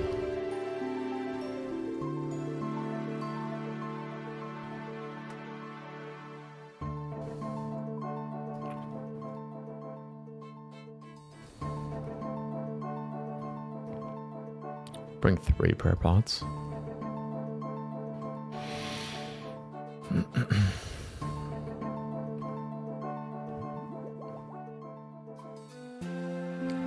I'm gonna hop so this guy leaves.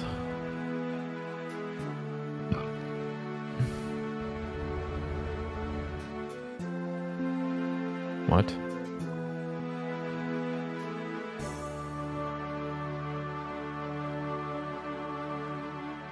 Why is there always a person here? What is happening?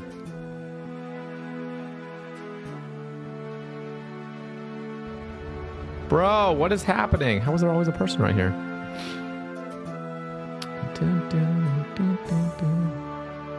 Bro!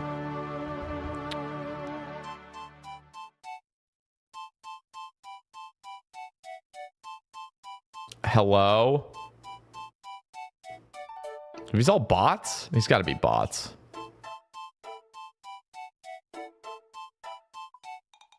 They all look the fucking same. I mean, to be fair, most people here look the same. They got the proselyte and the fire cape. There we go.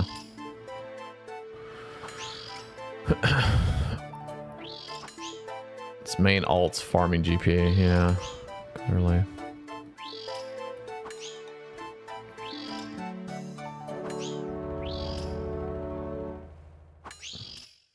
No, Dale died again. Dale, you need to stop dying.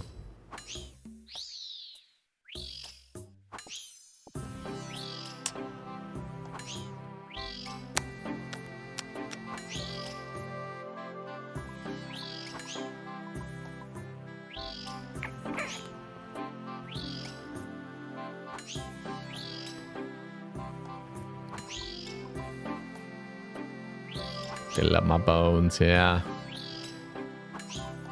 What's your prayer level at?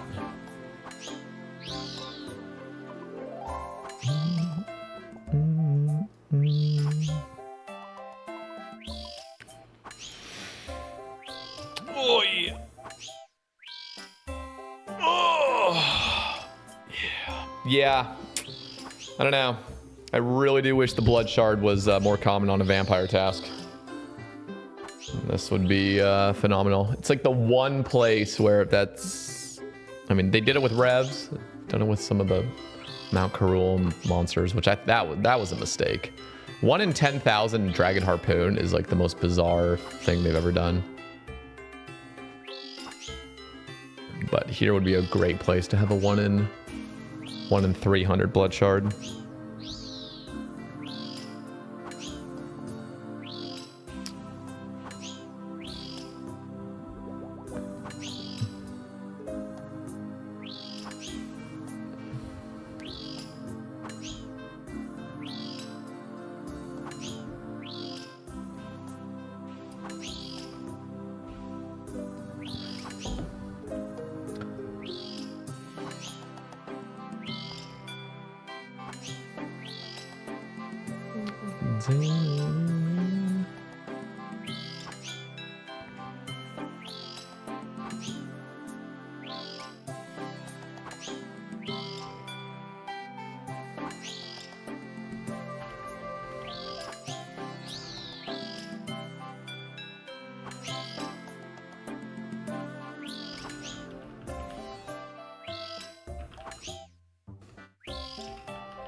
But hit 91, nice.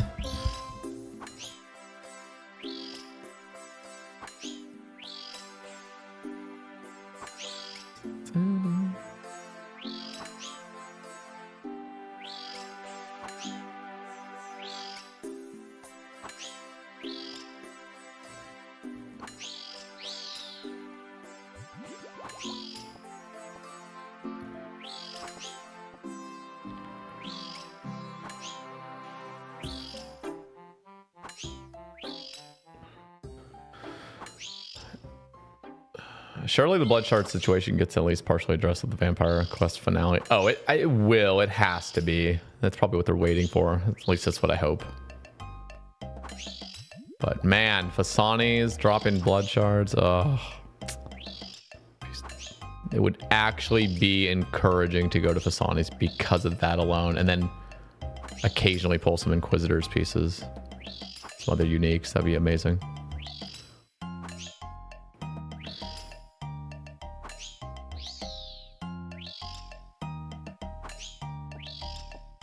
Callisto Mass tonight? Bro, we got the Void Waker already. We're done with Callisto. We're done with Bear. If we do a Mass, it'll probably be Vedion Mass at this point. It'll be kind of fun. Vedion Mass would actually be really fun, I think.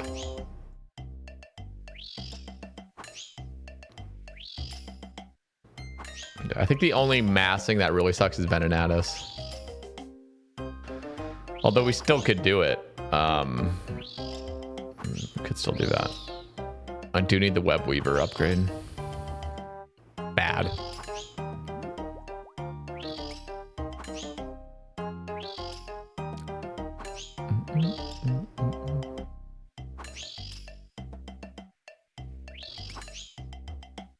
This guy's so annoying.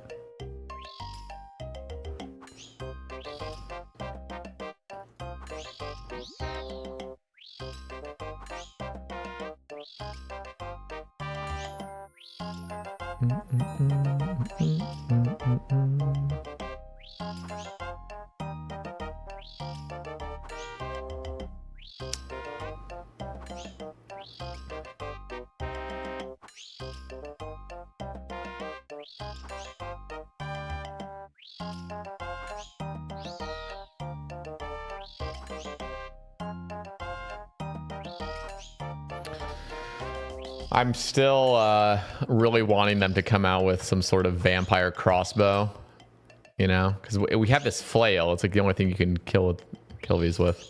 Be cool to get like a Van Helsing crossbow, you know.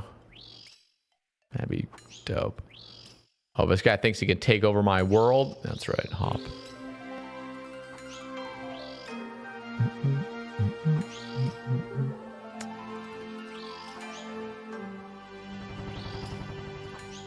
Von Van Von. What is that name? Von Van Von.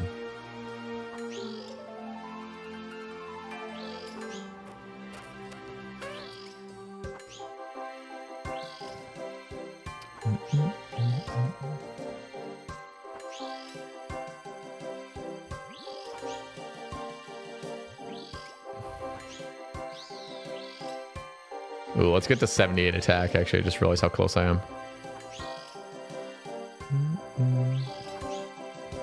The 2010 total level. Bay say Bay. Yeah, it's like literally calling me Bay say Bay.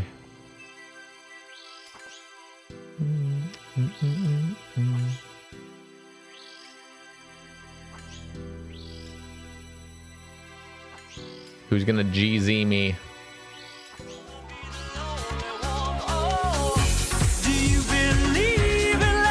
Yeah, Hope Willie. Hope Willie. Fucking guy.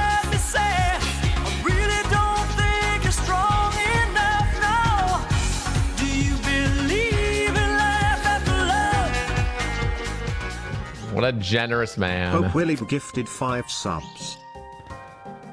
You're very welcome back, man. I'm yeah.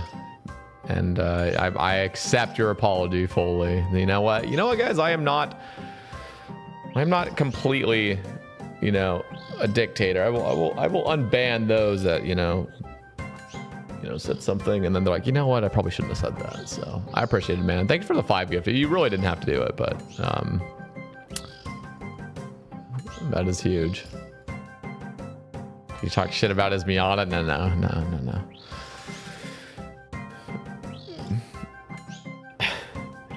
If you talk shit about the Miata, it's a perm ban. You can't. There's no recovery from that. That would have been unforgivable, I'm sure. Yeah, that would have been. Nah, you can talk shit about the Miata.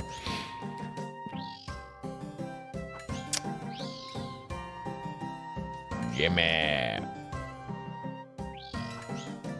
But thank you, man. 5 brand new ad-free viewers. That's a Twitch dub.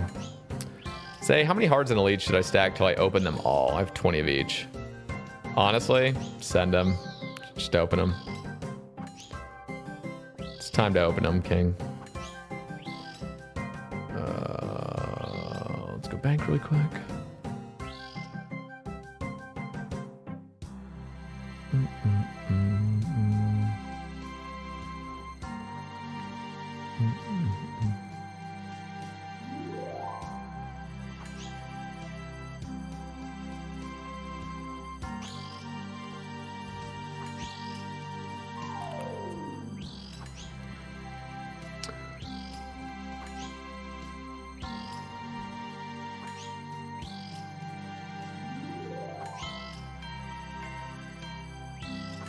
What are you saying, Jeb?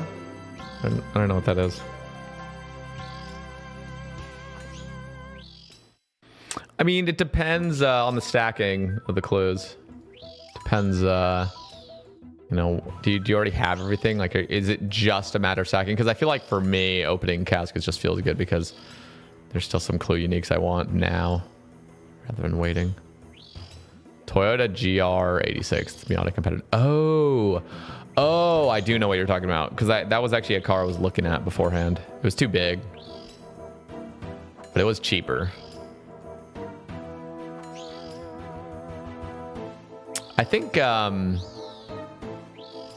even though Toyotas are like, you know, insanely reliable and everything, I think it's because there is this sort of look that Toyota gives. It's just like for sports cars, it's just like Toyota sports car. Like I don't know, it just sounds, it just doesn't work, doesn't land right with me.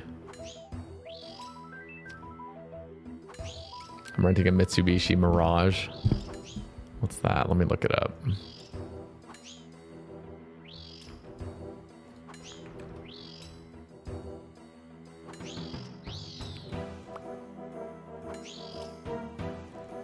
Oh, okay. So this just looks like completely like a Japanese car. It just looks like I'm in Japan.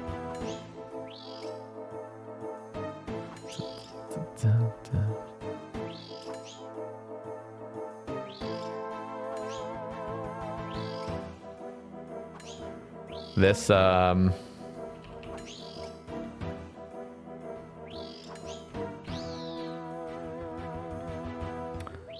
this is what my car looks like, and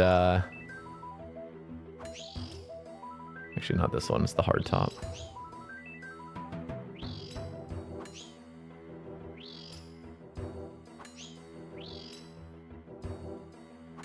I'm not gonna lie, the soft top actually looks really nice, but this one's mine, so it's actually, it doesn't have the gray interior, it has the tan interior.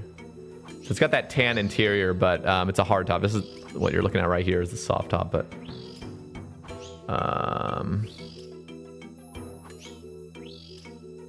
where's the hard top with the tan interior? Is there even a picture of that?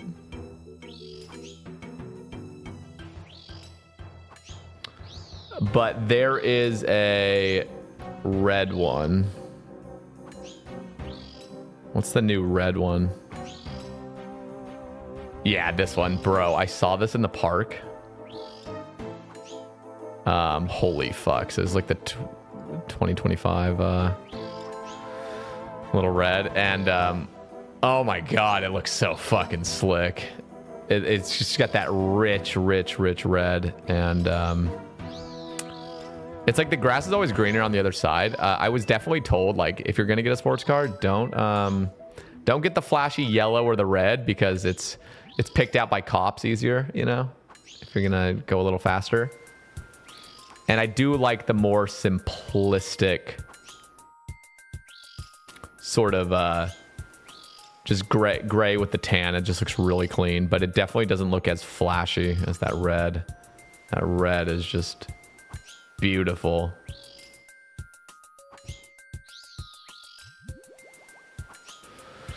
By the way, when is the Dead Man mode finale? Is that next week, or how long does that go for? Actually, is it a week-long thing? How long does this thing go for? Miatas aren't the cars that get you in trouble, though. It's true. It is true. I don't think anyone views Miata as a sports car. I mean, it's definitely a sports car. It's just not one of those, like, really, like, race car. It's not like a fucking loud-ass sports car like that. I don't want that.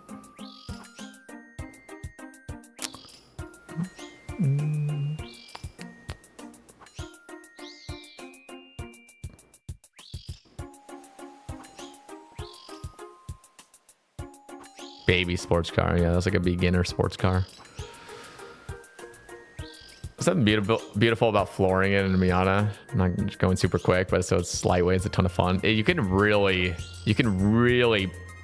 put, you know, the pedal down when you're turning as well. It feels like you're really gripped to the ground. It's a really nice feeling.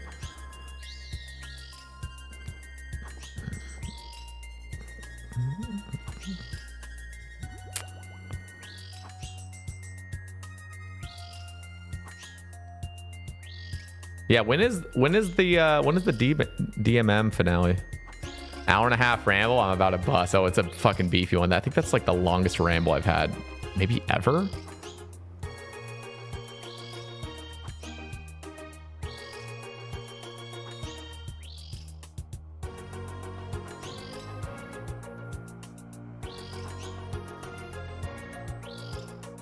Used to have a Mercedes C-Class 2-door coupe. I think I had insane handling. Yeah, they're fun, man. It's cool having one while I'm young and single, you know.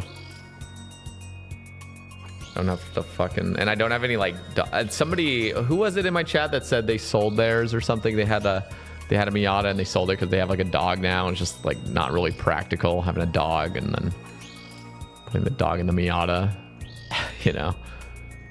So yeah, I don't have any excuses. Thank you for the long ramble. You are welcome, Sterling. Thank Jagex for the thank Mod Goblin for that long ass blog. What up, moats?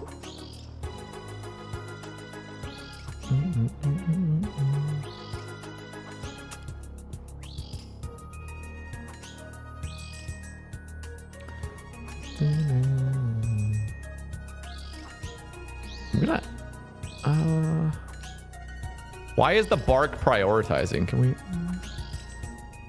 not have it prioritize over everything?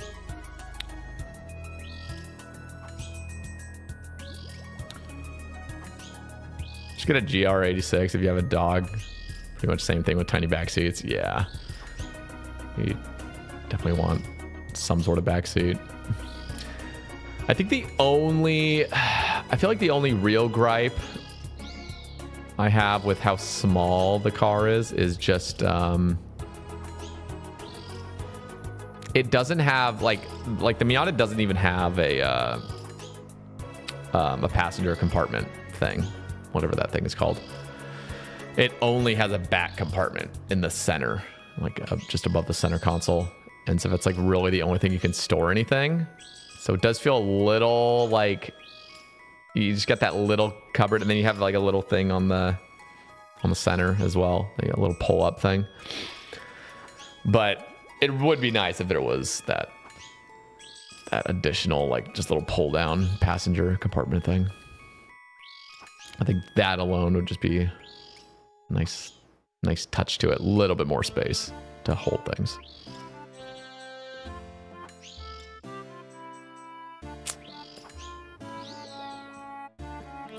Gimme.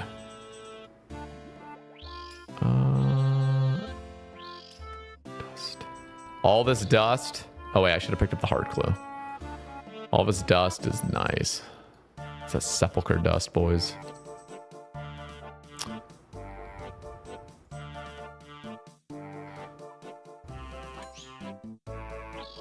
Any blood shards? No. Still not, man. They really need to, oh, man, I know I've said this 3 times now, but allow the blood shards to be higher rate, 5x rate on task, you know? Give us that. Didn't they say they were going to touch on blood shards in the summer sweep up? I think so, probably. I think it's because that new Mauritania quest is coming out. It's probably what they're saving it for. But holy fuck.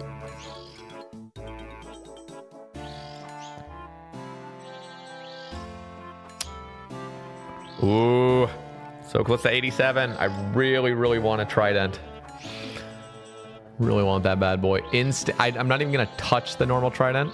It's immediately going to get a magic fang attached to it. Oh, so good.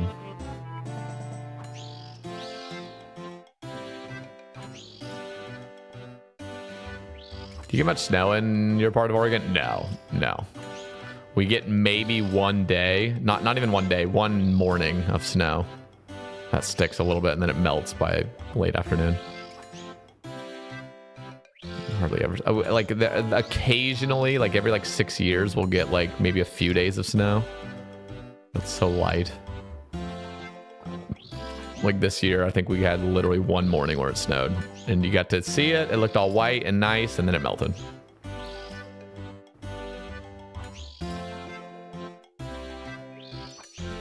All about that RC XP now. All lamps go to RC now.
Should really just crack down on the bots again too. Yeah, that's an ongoing thing. I hate that people really don't want any. There is a camp of players that like just don't want anything to happen to blood shards because they're like, well, then they're gonna get cheaper or something, or like then bots are gonna, or something about bots. I'm like, dude, like, can we just stop? Can we just make the game more pleasant? And the botting issue is separate. Fix the botting. That's a separate thing though. Do we really need to make the game more painful for real players because of bots?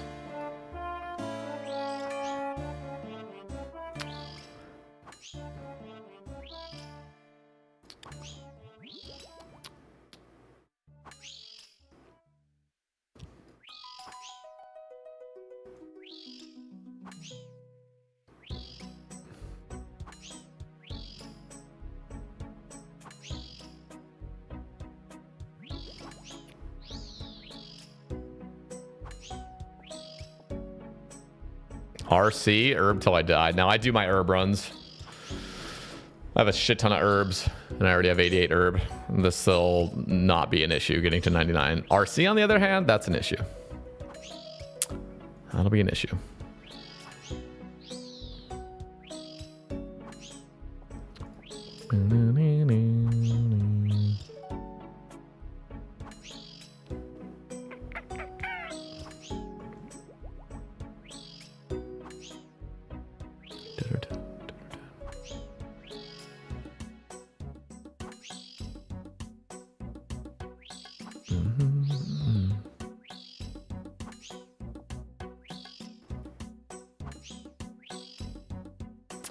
Theme do I use? Mystic.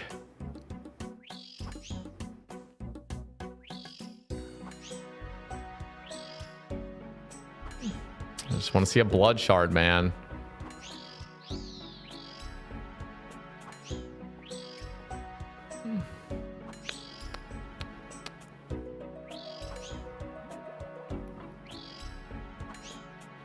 I don't know if they changed the compost bin and allotment patch thing. Can't get it to work. I've tried so many times. Did they really break that? Oh god. I know they broke it kind of they didn't fully break it, but they kind of broke it a few months back as well, and then they fixed it a week later.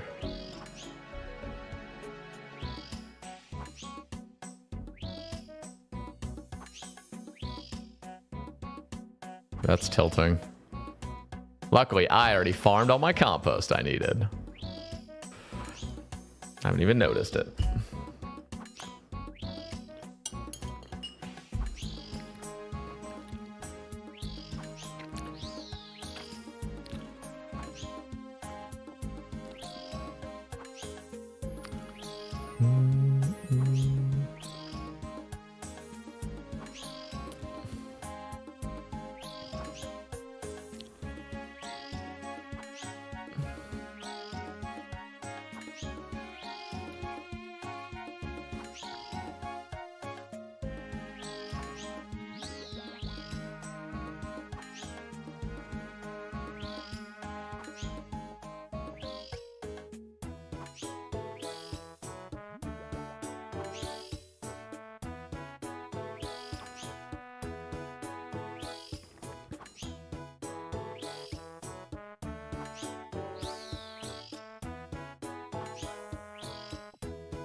I need this guy to hop so I can bank.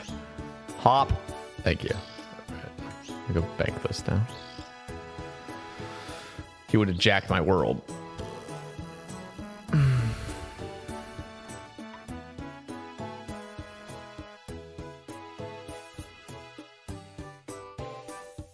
Oh crap, I should have grabbed one more prayer pot. Oops. These Akka updates are actually terrible. What? I like them. What did you not like?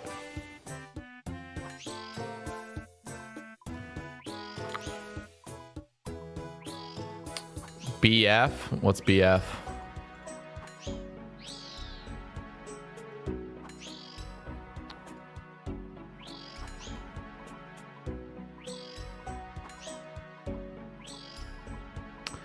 Says you'll change attack styles on every special if Stay Vigilant is on. Yes.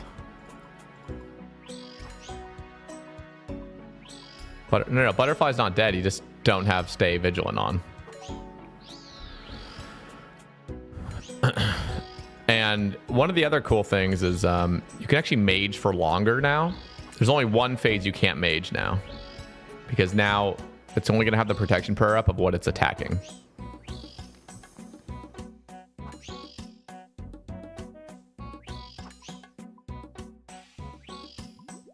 BF for Butterfly, I see.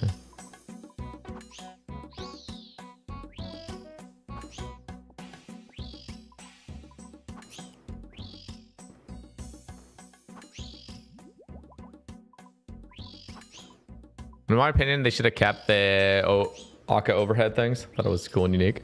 I actually like that it's only protecting against one thing, though, because then you at least have the option. So you can't use SV. Guys, you guys got to calm down with the acronyms. What's SV?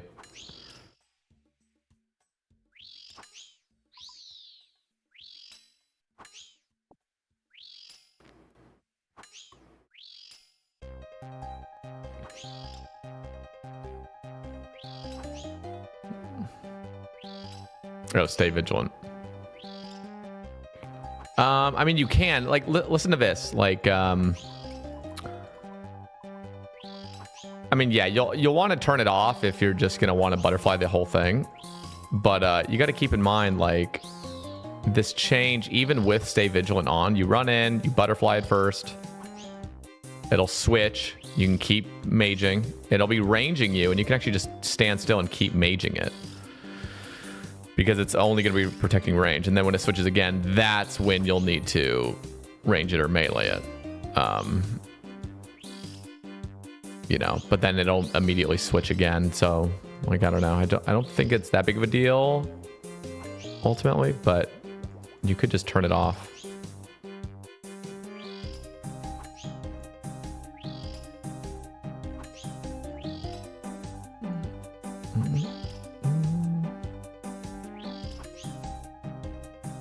I just really wish the come phase just had 2 directions, or I guess technically 4 directions,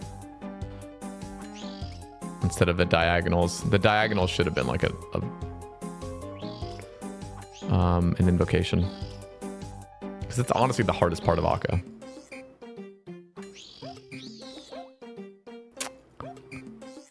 Oh my god. Masori Chaplings. Last piece. Let's fucking go. GZ, man. GZ. So, dude, you barely got it under 35 minutes. Let's go. Gamer.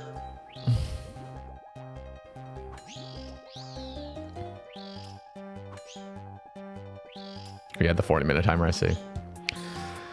Do I go get the last 2 purple before they nerf Toa? What are your last 2? I mean, they're going to nerf it, but they're also going to make it feel a little bit comfier. I don't know.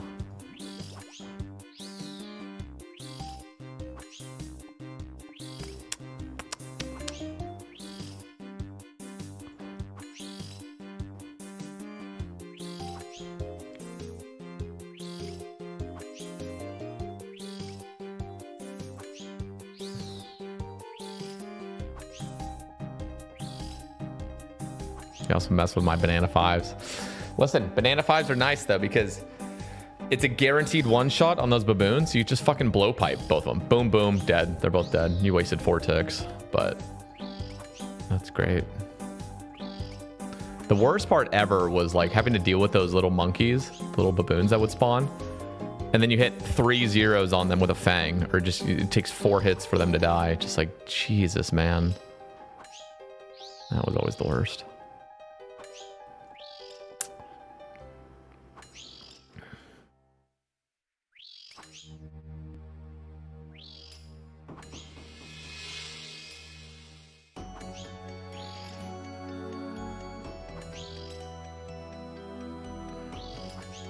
Yeah, but that's why it was a good update. It was a good update because now there is a choice. You can still red X, and you're technically losing DPS that way because you're having a 6 tick instead of 5 tick.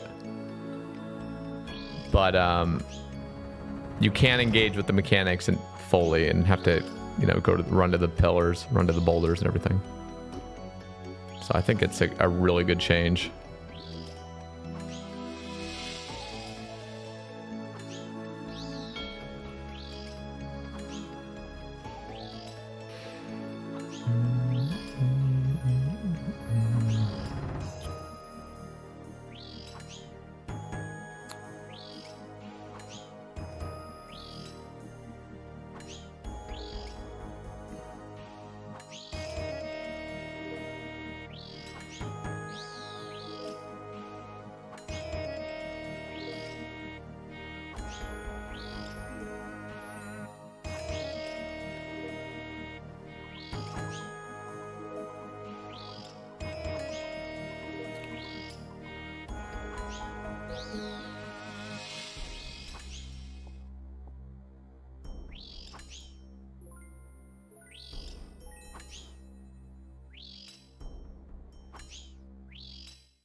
If they swap Fang rate with Ward, it's going to be much more than 30 plus hours for your first Fang if you don't leech. I don't think they need to switch that. I think the Ward is fine. I just, I don't know, man. I just feel like maybe any change to the Fang is just going to cause like a huge uproar. Yeah, they did suggest it. I'm not claiming that was your idea, but it's like, I get worried about it. I don't know. All right, guys, we have some boring ass Slayer. So I'm gonna eat some lunch. It's noon for me. I'll probably be live later this evening, so maybe an evening stream for you boys. And yeah, so go watch some DMM All Stars. Go check it out. I think I might actually just tune in as well a little bit while I eat my lunch. And yeah, maybe a little evening stream. So stay tuned. Go check out the Ramble, though. It's on YouTube and Spotify. I'll throw you guys the link if you guys want to check it out.